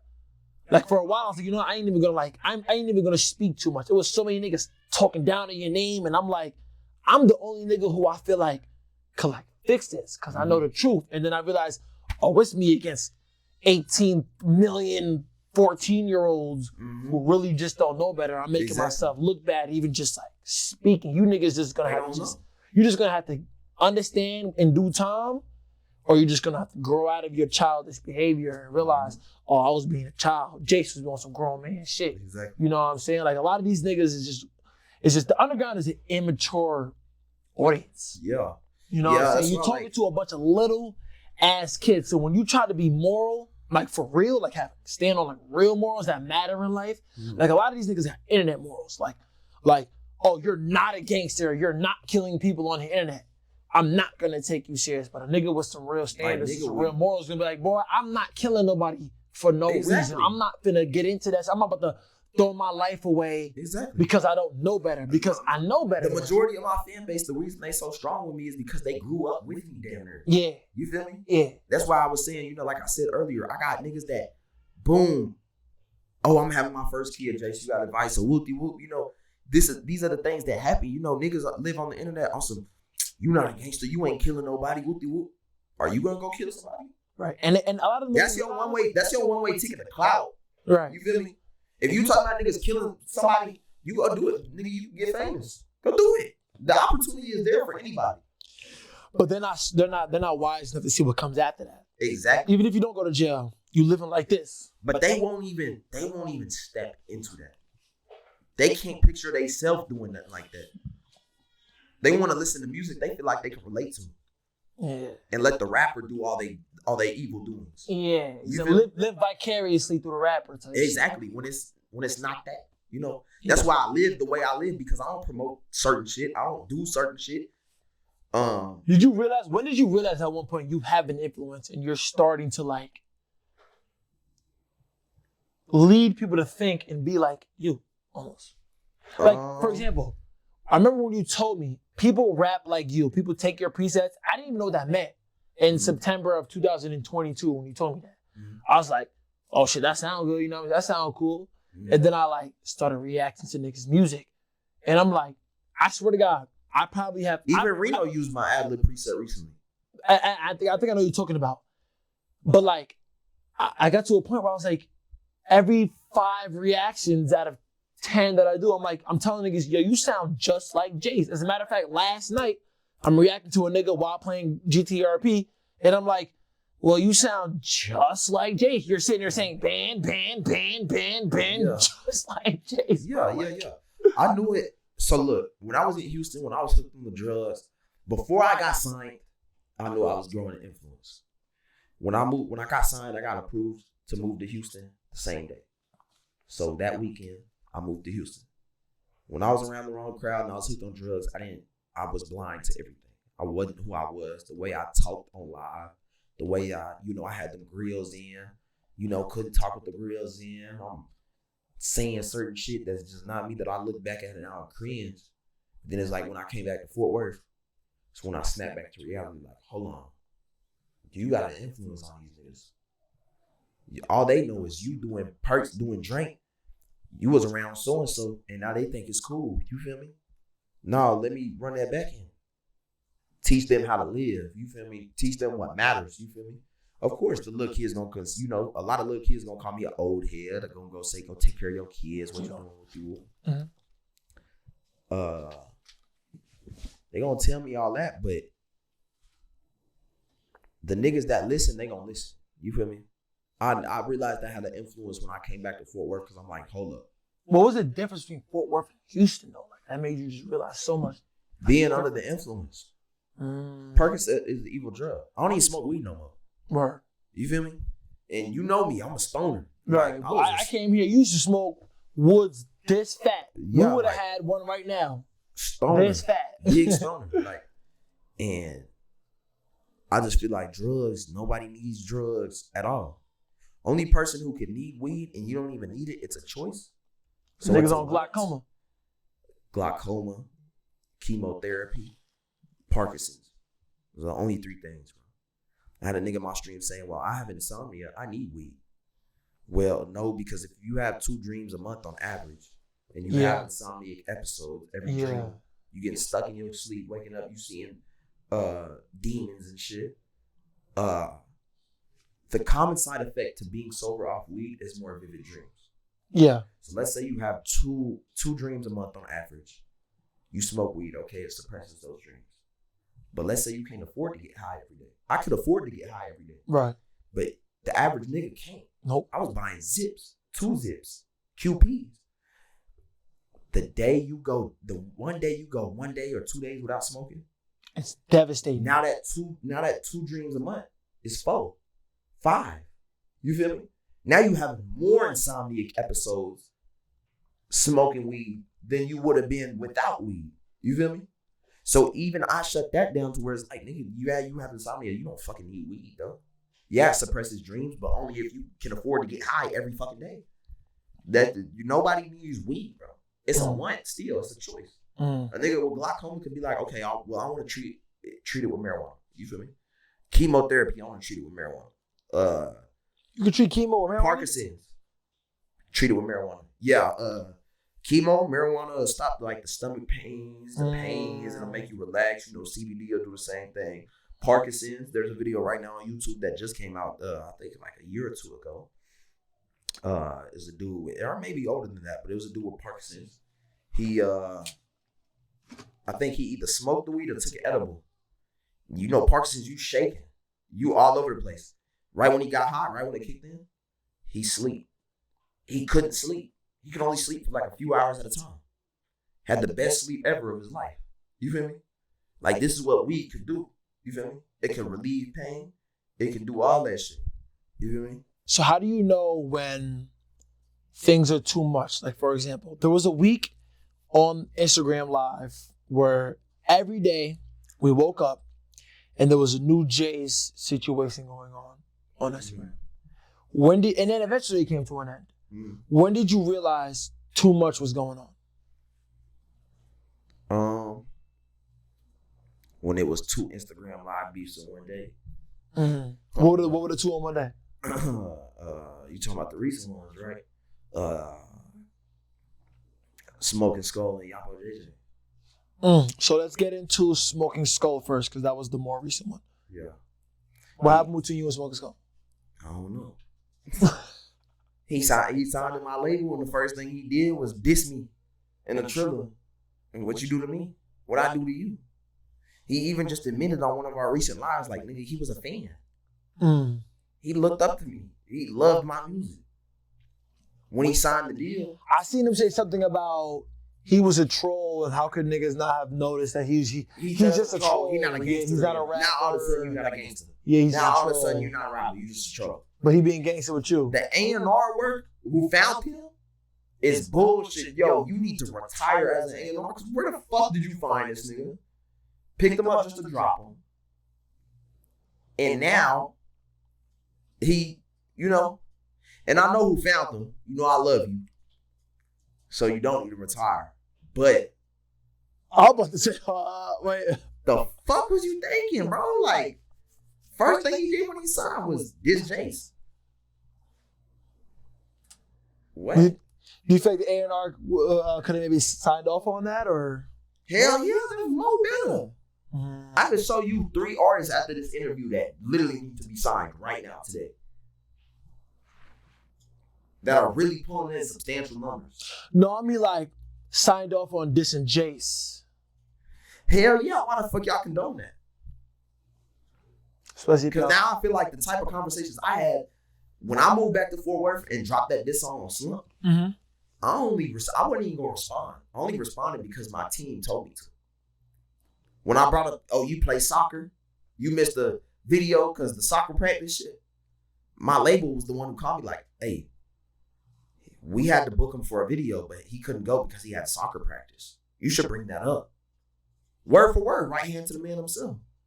So I'm like, okay, well, I'm going to talk my shit with that. So it just be like, now I'm like, okay, well, he dissed me on Triller. He pissed me off publicly and I responded. Now I feel like they talking to him like, yeah, we're going to keep Jace in line, but keep kind of poking at him because we feel like this can kind of bring you traction, you know? When that's not how you build an artist, bro. There's millions of other ways you can build an artist. That's not the way. I can tell you that. Being built off negativity, being built off beefing is not how you build an artist. You know what I realized? Rappers who aren't really street, like never been to jail, no charges, never killed nobody, never put their hands on nobody, maybe a school fight if they're the most talk. They come at you the hardest because of the allegations. They feel like not even because of the allegations. They feel like go ahead. Before the allegations, I was a street nigga god to these niggas. Off of one song, and 556 is not my main sound. Right. You feel me? I like doing auto-tune. I like singing and shit. I'm a singing ass nigga. But they took 556. But since they know, but the way I speak, whether 556 I'm really still talking about shit that I've been through. Nigga shot a K at me. Okay, but he missed two. At 15 years old, nigga shot a K at me. Yeah, like, okay, cool. But when it was just some, I'm doing it for fun, nigga, y'all treated me like I was the most toughest nigga in the underground. Whole time I was just going through what everybody else from the struggle went through. Right, and now when it really comes down to it, niggas want to try to hold you accountable for some shit they don't know. They don't even really know about. You don't even know what type of life I was living while I was making that music. As a grown man, I can sit here and say, bro, no rapper is still doing the shit that they rap about. Yeah, not really. I always say that. And if they are, they're in jail. They're in jail right now. Who Shiesty, YF and Lucci, Young Thug, you know, a lot of niggas to where it's like Wyatt Melly. You know, when I started rapping allegedly, about, you know, once the things I rapped about that I did in real life came to music and came to a song, I was far from that life. You feel me? And that's the thing, like, niggas treated me like I was somebody crazy, like I was the biggest slider, like I was the biggest hoodlum. And all I did was drop a little song. That's how I know the underground is a gimmick. You know, when I get 30 out, he want to take music way seriously. I already got him in the studio before he went into jail. I been got him a gaming laptop. I remember you showed me you bought him a laptop and shit like that. None of my niggas ever bought me a laptop. When he come y'all fake. You heard? When he come, now for real, when he come back, he gonna set a new standard. Cause he really stand on that when he talk about a diss, niggas gotta take that shit serious. Nigga, if they don't, like all the songs recently, I know niggas been hearing me. I say Cujo remind me of Vaughn. You know, type shit. This nigga remind me of King Von. You feel me? He a King Von type of nigga. I ain't gonna lie. So when he come back and he taking over the underground, now niggas finna start. Oh, you fuck with Wild Card Uno, cool. You fuck with Smoking Skull, cool. You fuck with Cash Donnie, cool. How many of them kill somebody? When Cujo come out, now y'all finna have to look at y'all own favorite rapper and be like, hold on, what is he doing? Yeah. You know, what is he doing? When Cujo get to talking about the street shit, compare that to the fake druggie. You know? The fake Uda. What if they did? Right. Then even at that, it's like, do they even have charges in the first place? And we calling Jace out. We calling Jace out his name behind catching a charge that I never even caught before. You know, these are things that, you know, I don't glorify the lifestyle. I don't. But there's a lot of fugazi shit going on in the underground that's murky. Like, what is you doing, bro? Like, you know you don't do this. You know you haven't did this. You know you're not fucking with this. Like, and we just gonna let these gimmicks run the underground? That's why I keep saying we need to make a semi-mainstream. There shouldn't be a... Who are, name 5 artists in the same, if there are even 5, in the semi-mainstream category to you. Because you're somebody who has the credentials to even say who in this shit and who not in this shit. Because when it went from Cardi, Uzi, Trippy, X on SoundCloud, After them niggas, it was y'all niggas. Jace, Summers, Sound, all y'all niggas. I don't know. After y'all niggas, I don't know. it's what's going on now. I don't know nobody who makes music with meaning that could be mainstream. Honestly, of course, Cole, I love you, but Cole got the underground shit on lock. I want Cole to take my spot. Jocko could be. Jocko could be a runner up. I ain't gonna lie to you. He just needs. Jocko is that he got this Exactly. freestyle joint. I forgot the name of the song. We just gotta. But nah, Jocko got that melodic. I think it's called VG Freestyle. It might be VG Freestyle, bro. And it's a freestyle that this nigga put out, and I remember I was listening to that shit. You got some shit with Cole. Damn, I forgot the name. Tighten Up Part 2. Tighten Up Part 2. Yeah. Facts. Cole had some fire shit, but you went dumb on the verse. Facts. But Jocko got some shit on his own. Jocko. If we can get his engineering right. I pay attention to it. Like, him, I just watch the stories and shit. He get money. He doing like Facts. his own thing type shit. I peep him. If Jocko was the only nigga, if we could get his mixing right as Top Kids, he could be up there with me on semi-mainstream. Because of the type of beats he rap on. He better than a lot of these fake, hard street niggas because he has this. He talks about real pain. Yeah. He has the melodicness. He talks about losing his partners. He talks about all that shit. And he has that distinctive voice. Cole do the same thing, but he's the take over the underground. And Cole music is just too good. It's vibey. Like that's not something mainstream gonna want to accept. Yeah. You know? It's not something the underground is definitely not really gonna eat up unless he start working with like them bully man niggas and shit like that. When he get on them dark beats with them dark plug niggas, them new producer waves, they might pick up on it because that's where they are right now. And Dada, because he got the R&B on lock. He can really sing. Type shit. Yeah. He don't even need auto-tune if he didn't want to. Word. That song may take 2 days, but bro, this nigga is crazy. Like semi-mainstream, it could be me, Dada. And if niggas had Jocko mixing on, up to par, it could be Jocko as well. You feel me? Those are 3 that I know. I mean, those are 2 that I know of. Me, include myself, but then those 2. You feel me?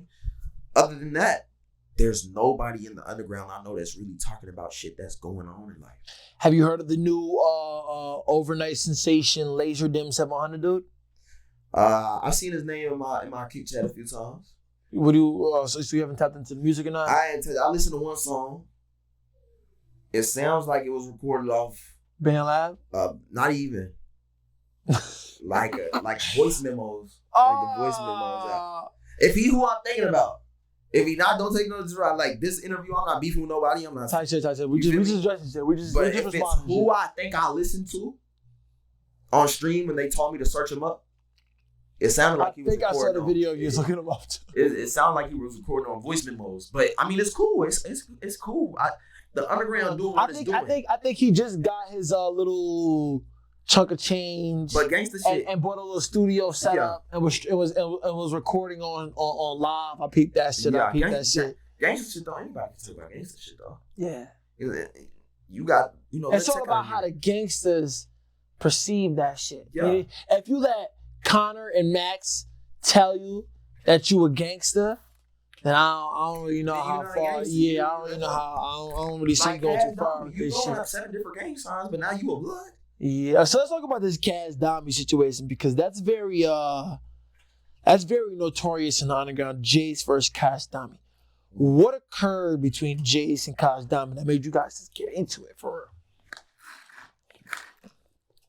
real? Again, I don't promote this lifestyle, but I seen a video. He threw up a gang sign that didn't sit right with me. Only because I know that in my past, look, I'm a father before anything, y'all. Right. A father before anything. The underground hates that terminology now. I'm a father before anything. They fucking hate that shit. They get mad when I say that. Oh, well, if you was a father, then why are you with the... It's cool. That's cool. That don't change the fact I'm still a father before anything, my nigga. Right. Your opinion? Oh, Jace, well, you talked about Yapo JJ. Nigga, I still have kids. Right. The fuck? I'm a father before anything.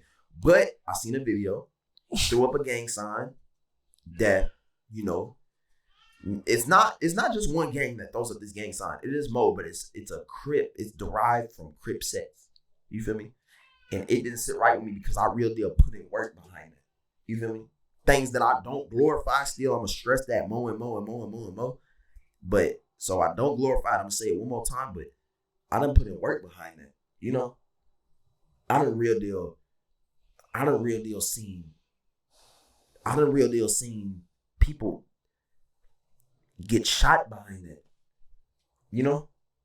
The most I can say touching on that type of subject, you know, take it how you want, however you taking it, you obviously right. You know, regardless whether I've seen somebody get shot, whatever the case is, you right. I done seen people get shot behind that shit.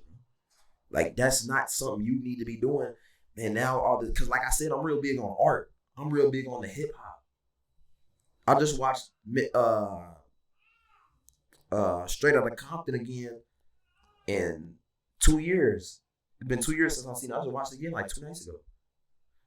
Like, I'm real big on hip hop. Mm-hmm. Like, I know hip hop. I don't know rap. The fuck is rap? Right. I know what hip hop is. The culture. You feel me? The culture, the linking up, chilling, you kicking it, you this, that, the next thing. I know what that is. I don't know what all this other bullshit is. So when people believe in it, now it's starting to piss me off. You know, only because I choose not to be mainstream, but I hate that I have to be in a community with niggas that praise on this type of shit. You know, this shit not authentic, nigga. If it was, they would be mainstream. Why is Yeet mainstream? He don't gangbang. Mm-hmm. He's authentic as he could be. Why did Sofago go semi-mainstream? Because he's not gangbang. Mm-hmm. He's as authentic as he can be. Bro got pink dreads. You know? They're the only two that went mainstream out the underground. Who else went mainstream out the underground in these past years? Just Yeet and Fago, right? But I also think it's because they both, not because, but what I see from Yeet and Fago, working with Lil Uzi, went. Yeah. But what gave them that opportunity? Their character can't be poked at. I see now Yeet. Because I wasn't around for I found Yeet in 2023 popping. But these aren't gangbangers. Yeah, no, I don't know. What mainstream nigga is gonna have Cash Downey under his wing? Come here, little bro. I fuck with you. And knowing that this nigga ain't did as much as he's supposed to, saying he a blood. Possibly nothing. You don't even know what bloods go through. You probably didn't get put in a Burkle. You feel me? You ain't do your. He say he 5'9". Did you do your 59 seconds of getting beat down? I could be wrong. I don't know nothing about blood. I don't know nothing about gang war. I know blood niggas. They get that 55 seconds in the Burkle. But yeah, I got an older brother. Do your research, man. He got put in that Burkle. That's probably a 5-star. Yeah, but I don't know. See, I could be so. I wouldn't know neither. Yeah, I don't know either. I just know my brother. I know my brother was in a gang and he got put in a circle and got his ass whooped. Yeah. And me and my little siblings was emotional. You gotta get your ass. Yeah. You gotta get your ass. Whole face lumped up. You either get blessed in or you get your ass whooped. Yeah. But who blessed you in? See now, my older brother type of dude, he the one that went and got his ass whooped to the point now where no matter what I do, I'm good. Mm-hmm. Know what I'm saying? If a nigga, especially from around my town of the way, ever do something or say something or try some dumb shit, because of what my brother put himself through, I'm forever good. Yeah, most definitely. You know what I'm saying? So it's niggas out there acting like they got that, or like they have anybody around them like that. So I can understand why niggas who really been through that could really take offense to what he think he doing. And me and 30, we ain't do our little jump in. We got blessed in. Type shit. Why did we get blessed in though? Because we didn't actually roll for the big homies. You feel me? This is like, I'm still gonna say it because I know y'all gonna clip shit and put it on TikTok. I'm gonna still say it just so I can get this in between every little clip. I don't glorify this shit. It's not my life. I'm a father before anything. But at that time when I was young and dumb, these are the things we did to get blessed in. And they don't get that part. Because a lot of these kids, while you was young and dumb doing shit, they was out home playing Fortnite. They didn't even know what occurred past those magnificent walls that they lived in, where the bills was paid and the dinner was on the table at 6 p.m. They don't know what's happening outside. Yeah, they don't get it. They don't get it. And these are the things we had to do. Like, bro, I done sold crack before. I done sold meth before. For my big homies. You feel me? I done did lots of shit that I'm not gonna say on camera, but that's what we done did to land into that opportunity. So it's either you take that ass whooping for however many seconds, or you go risk your life and your freedom. And a lot of niggas think taking the ass whooping is where it ends. Nah, taking that ass whooping, that's where it starts, bro. That's where it starts. You get that ass whooping, then you gotta now you gotta go put in more work. Yeah, more work. Cause now that they don't even give a fuck if you healed up or not. Yeah, hell nah. Oh, they banged you up. They gave you some black eyes. That's cool. Yep. Boom. You know? But as I got older, I realized, okay, Cali is where it started. New York is where some other banging started. It should have stayed there. And like, you know, that's why I be strong. I don't promote a lot of this shit no more because it's a lot of murkiness that I have questions about, you know. And if you come to New York and see it, or even like, I'm not from the California culture, but like, I do know if you come to New York, if you move to New York and decide to become violent, you're an idiot. Yeah, no, that's yeah. You're an idiot, bro. New York is the last place that you ever want to be violent at all in any shape, form, or fashion. That's like yelling at somebody, beating their ass at a petting zoo. Like, nigga, that's a tourist attraction now. You feel me? It's not how it was back in the day. Right. You know, everything's so compact. There's so many people to where it's like it wouldn't be the smartest thing to do. You feel me? That's a goddamn fact.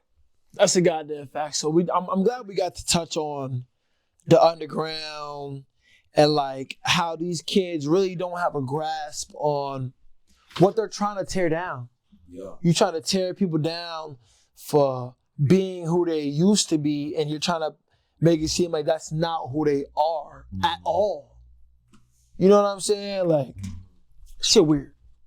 Shit weird underground, and you guys gotta cut it out and do better, man. Understand who you are, and if you're not about this street shit, that's not who you are, that's not your background, this is not where you come from, you should not even be in this conversation. We already spoke about how niggas in the underground be comparing niggas like you to niggas that have no business being in a conversation with you, just to prove that like they know something in this shit. Mm-hmm. You know what I'm saying? A lot of the opinions in the underground, I feel like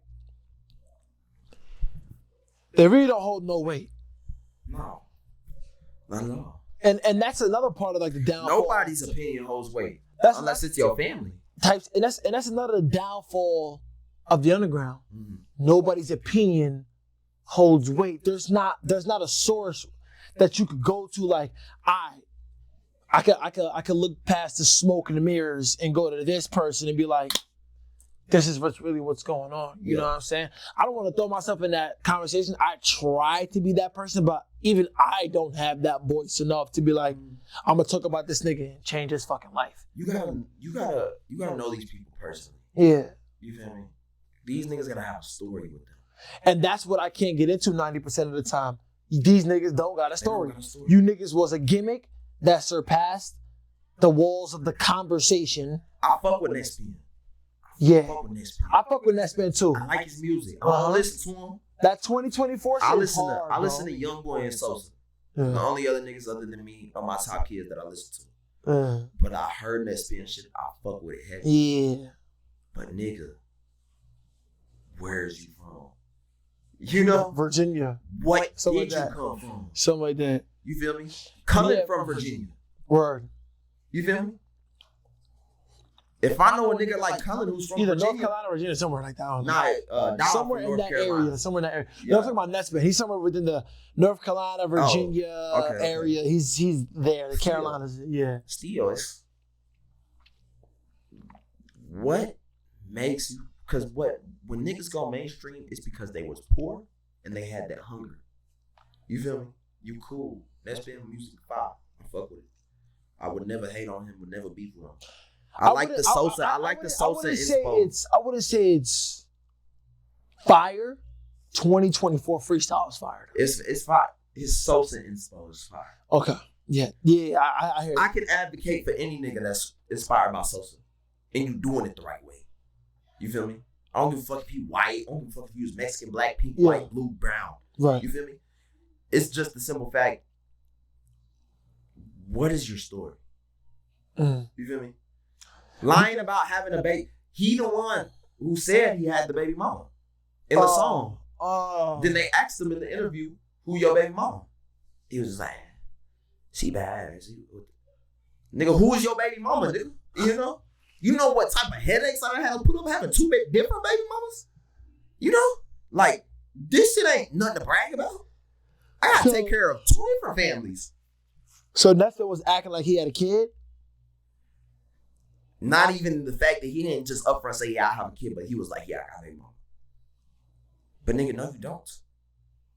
You little ass boy. Nigga, I had my first kid when I was younger than you. Yeah. You feel me? That ain't just shit like. And you not finna hide that. Like, I ain't start rapping about having baby mamas, you know, because he do got the Sosa inspo. I ain't start rapping about having baby mamas until I was like, okay, I'm on some Sosa shit. You feel me? The way I live, the money, I'm young, get money, I'm this, that, the next thing. Okay, yeah. Baby mamas love Jace. You know, like, really just rapping about it, really just talking about it, or, you know, my baby mama left me, or you know, like, all that type of shit, like, that be real life. You feel me? That ain't just some shit you just, oh yeah, I got baby mamas, yeah, she fine.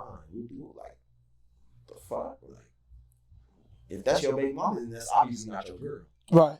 You feel me? It's either your girlfriend or your baby mama. She can be the mother of your children, and that's your girl. Or it's your baby mama. But yeah, you infatuated with. When that's your baby mama, you're not with each other no more. You know? So even seeing a nigga say like, yeah, that's my baby mama, she fine. Like, okay, niggas would say that, but, you know, I can double back and be like, yo, my first baby mama, she fine, but she fought with this nigga right now. Yeah. You know, like, it's certain things where it's like, nah, I live that. I know when you bullshit. You know, man, you don't got no baby mama, bro. That's where it just be like, where them niggas, and nobody got a story for you to add, you know, coming back to your point, you know, for you to be that voice to change a nigga life, you got to really have a good testimony for them. But it's hard to find niggas' testimonies anymore. Yeah, that's exactly like, that's exactly why I found myself not really, like, I love reacting to music. I have a real attachment to the underground, especially since I listen to the majority of the underground more than I do the mainstream. Yeah. And I was a mainstream listener who was forced to listen to the underground. You know what I'm saying? But artists like you and others helped me understand what's going on and what's next. Okay, yeah. You know what I'm saying? But it was only a select few niggas where I was able to just like, I'm a grown-ass man. So when I look at the underground, I'm not a grown-ass man, but I'm grown. Mm-hmm. You know what I'm saying? I ain't got no kids, none of that. I'm not raising a family and none of that shit. I'm a man and I'm grown, but like, you know.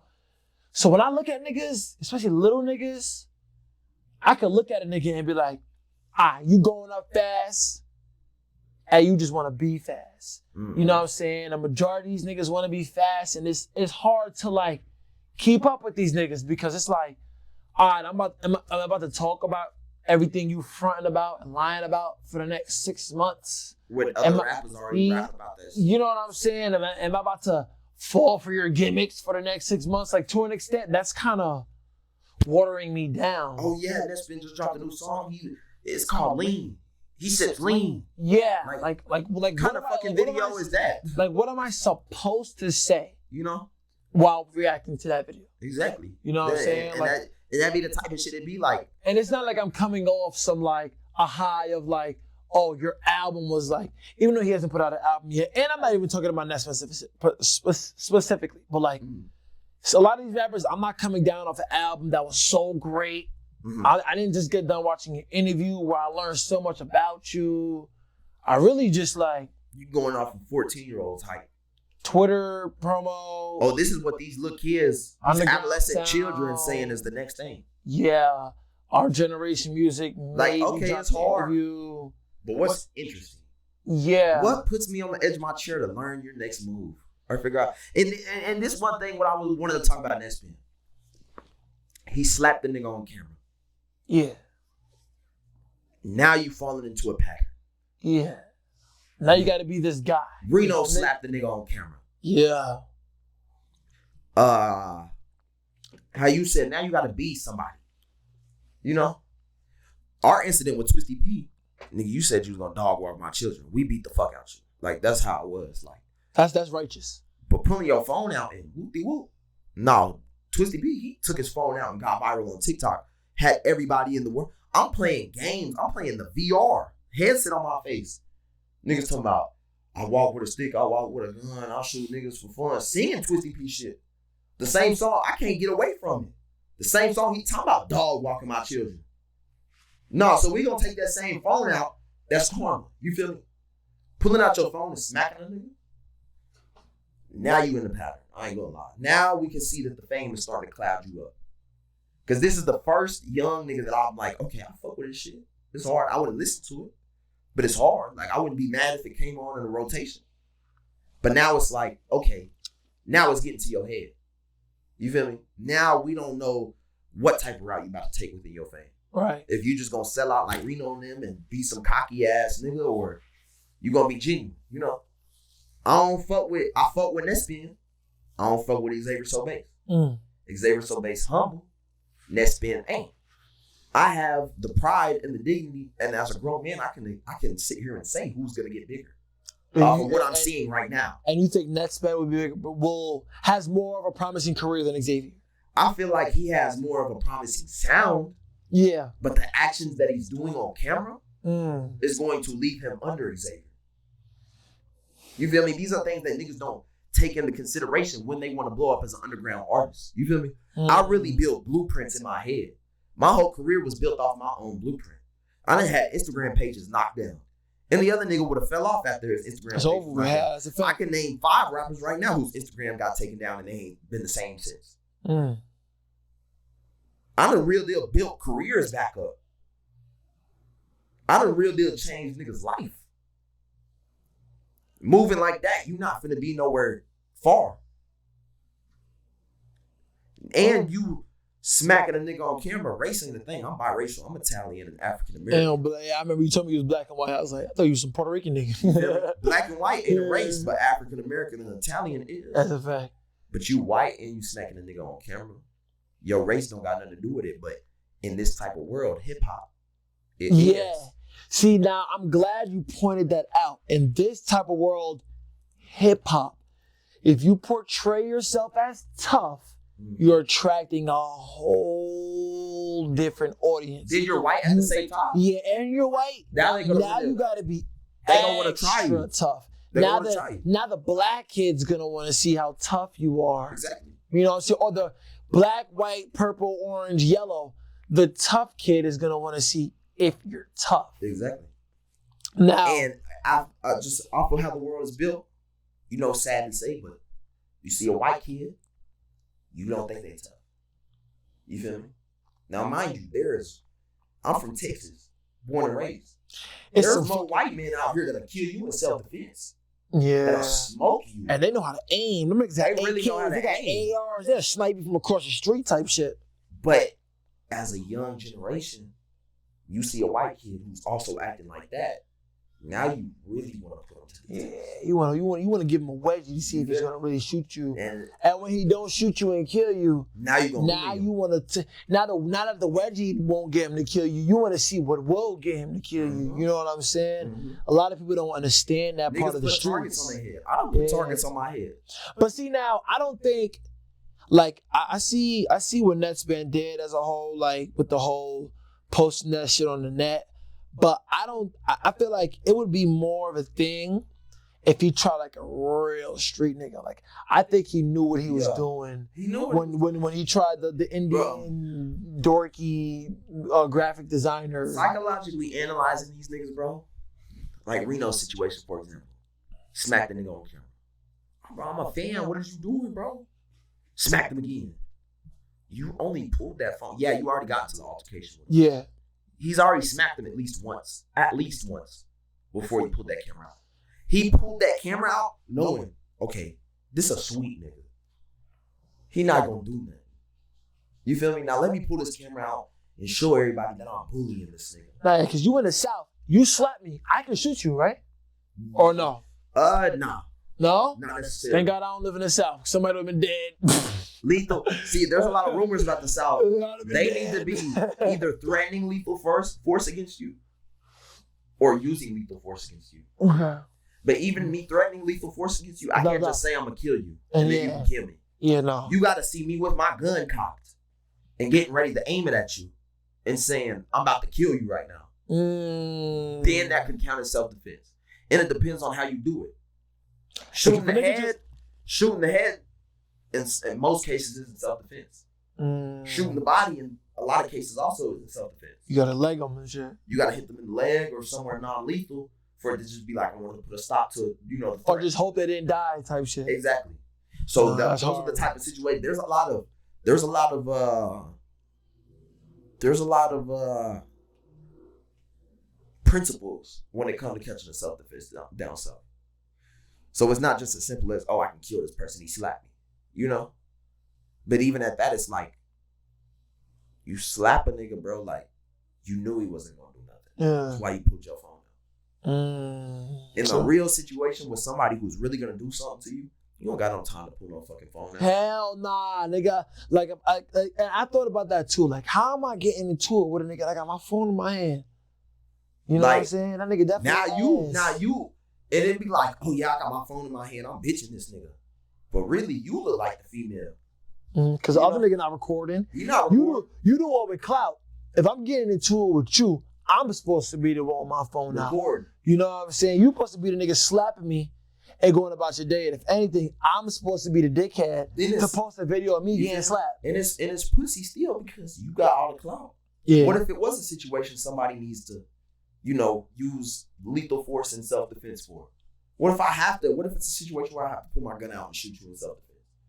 And you pulling your phone out to what? Make people feel sorry for you? Or, hey, he might shoot me, y'all, or whoop. Like, nah, you knew what you were signing yourself up for. You feel me? That's just how that shit go. And, but my point being is, if Nespin keeps going on that route, his career won't look too good. You feel me? Only because you can't be doing shit like that, bro. You can't feel like you're on top of the world. Nobody will want to fuck with you. What's winning right now as an underground artist is humbleness. When you humble, now you start skyrocketing. Yeah, me personally, I don't think what Xavier raps about is real hip hop. I know for a fact it's not real hip hop. But it's humbleness is I'm what so is special. helping. You heard that shit? Climb. The on the radar shit? I think I seen a clip of I'm it. so special. Yeah. I was like, all right, you know what? Yeah. Like you got to know what you listening to tolerate. He just doing his shit. He just doing it. He's just doing him. Like, I think that special song was a good way to attack the controversy. Like, the niggas trying to ban me from the rap game. All right, I can say because niggas is hating on you and shit like that. And it could be because you're special. Could possibly be. You know what I'm saying? So I like the way he attacked that in the moment. And the project at first, because he did the project with it, it started off like stronger than usual. And then it just turned right back into regular, basic Xavier. I don't give a fuck. I'm just going to do whatever the fuck I want. At first, it was like tolerable, but not really. You know what I'm saying? Because I can't say your shit's tolerable and his shit's tolerable in the same conversation. You know what I'm saying? But it was better than what he was originally doing. Yeah. So that special shit was a different take, but I still see what you mean by you don't see it as real hip hop. It's not real. It's for people who are trying to get a new perspective on hip hop. It's for kids. Yeah. The kids and I tell a lot of these kids, I'm like, bro, when y'all was in 2013, I was listening to Drake. Yeah. In 2016, I was listening to A Boogie. Y'all were listening to Summers, Revive. You only live once. That's the motto. Call it YOLO. You know what I'm saying, bro? No, for real. I'm on that shit. Y'all was on Revive, Plug and B Summers. Yeah. Now, me listening to that in 2023 when I did was ass. Yeah. Horrible. In 2016, I still wouldn't have been listening to that. And I have no problem saying that shit. And there's these little kids in the underground who just... Because what brought me to the underground... They just don't know better. I only fucked with Sosa. You know what I'm saying? So you wanted to bring your own... So I'm like, okay, well, let me... That, and I'm like, well, okay. I had my SoundCloud. I only posted my music on SoundCloud. I let my shit go on autoplay. You let something play on our SoundCloud too long, it'll start sending you into the algorithm. Yeah. Then Summers came up in my algorithm. I'm like, hold on, I fuck with this. I only listened to Sosa and myself at the time. You know, something different I wouldn't hate on. Right. You feel me? So that's what I was fucking. That's what I was opening. I was open to hear shit like that. You feel me? But now what? Like, you know, the type of music flooding the underground is like, you know, it's for kids mainly. You feel me? They don't really know too much about music. You feel me? And that's why they're clowning. That's why they're clowning the good music, talented shit. Like, I played Eminem on my stream. In my stream, all my supporters, we have a lot of the same takes on music. But for me to play Eminem and the majority say this is trash, turn it off, is fucking crazy. Really had me on a 35 minute tangent on some, yo, the fuck do y'all got going on right now? Like, oh, bro, like, this is not bullshit, nigga. Like, this is real shit. Did you see the video of those old men on New York Times talking about like Xavier, Netspan, those guys? Mm-mm. But it was like these guys, I'm more than sure they have kids in high school. Mm-hmm. Like, not kids like kindergarten. Like, these kids are in high school. Their kids are probably in high school, maybe even college. Mm-hmm. And they're sitting at a table on a podcast talking about Netspin, Yapo J, and Xaviersobased. Mm-hmm. Bro. And it's like, they had to be paid. It's not even like they was paid. They're definitely paid by a company to run the podcast alone. Maybe the New York Times. You know what I'm saying? But it's like everybody has the same opinion. Like, anybody that's been in this shit has the same opinion on that demographic. It's like, I don't want to come off as the old head hater because then I'll lose all my credibility. That's literally, like, that's not me just saying that because we're on an interview. That's what every YouTuber, every blogger, every journalist is saying when it comes to these kids. They want to be a part of the new wave. It's not interesting enough to get into, but they don't want to be left out. They don't want their voice to be left out of this wave because it might go somewhere. Yeah, but why ain't they signed? Why ain't they signed yet? So they would have been signed. Team in the whole scene, the only one you can't show me none else that'll pick them up. True. They seen what happened with me. They seen what happened with Skull. Like, fuck that. I want Inner Skull.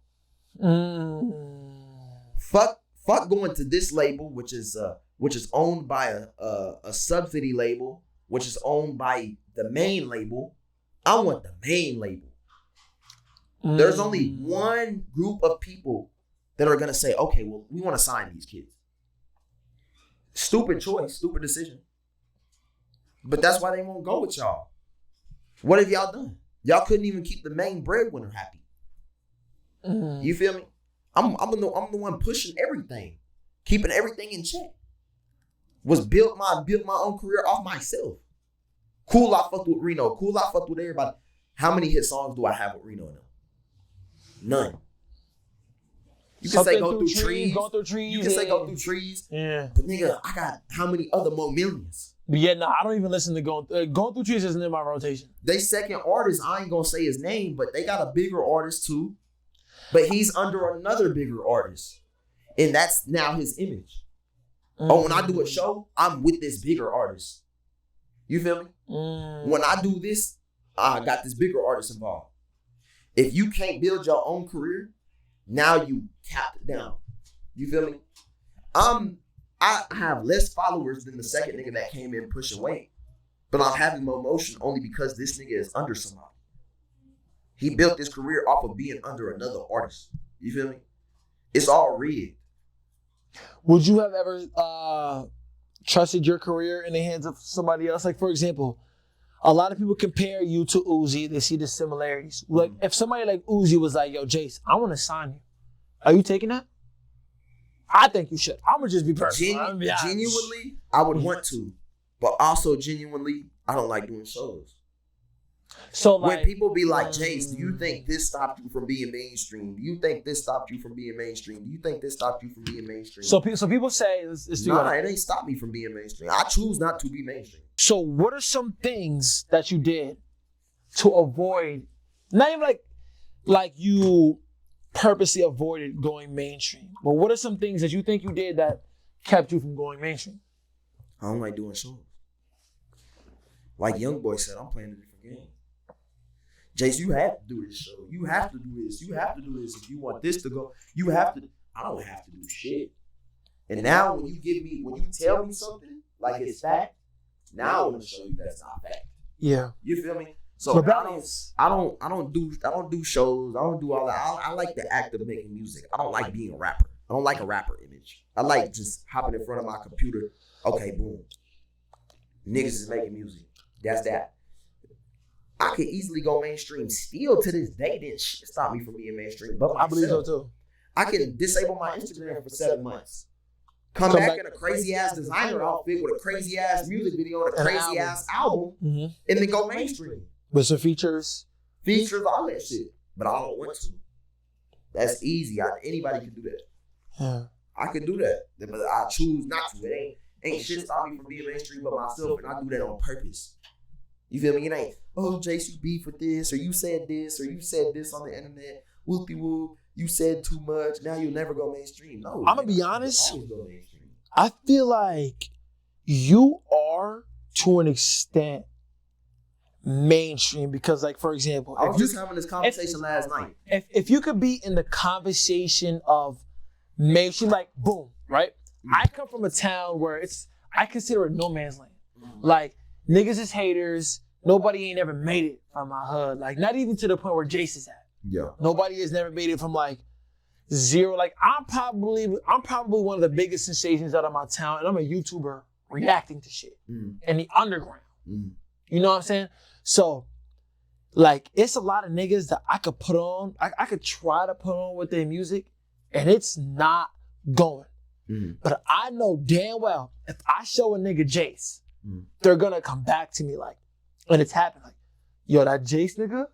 Like, I have social experiments. I've reacted to Netspan, Xavier, all of them on stream, and I showed the same nigga, all y'all niggas, and then I showed them Jace, I showed them Can, I showed them Summers, I showed them everybody. It's like a part of my like tradition on my channel. I'm bringing you on my channel. I'm gonna show you Can, I'm gonna show you Summers, then I'm gonna show you Jace. And I want you to tell me which one you think. They always run with Jace. I've never seen somebody pick anybody else over Jace when it comes to people who have no idea what's going on with the underground or anything. They don't know. They're not biased or anything. When it comes to just straight music, it's Jace. When it comes to like the conversation, you're still more spoken about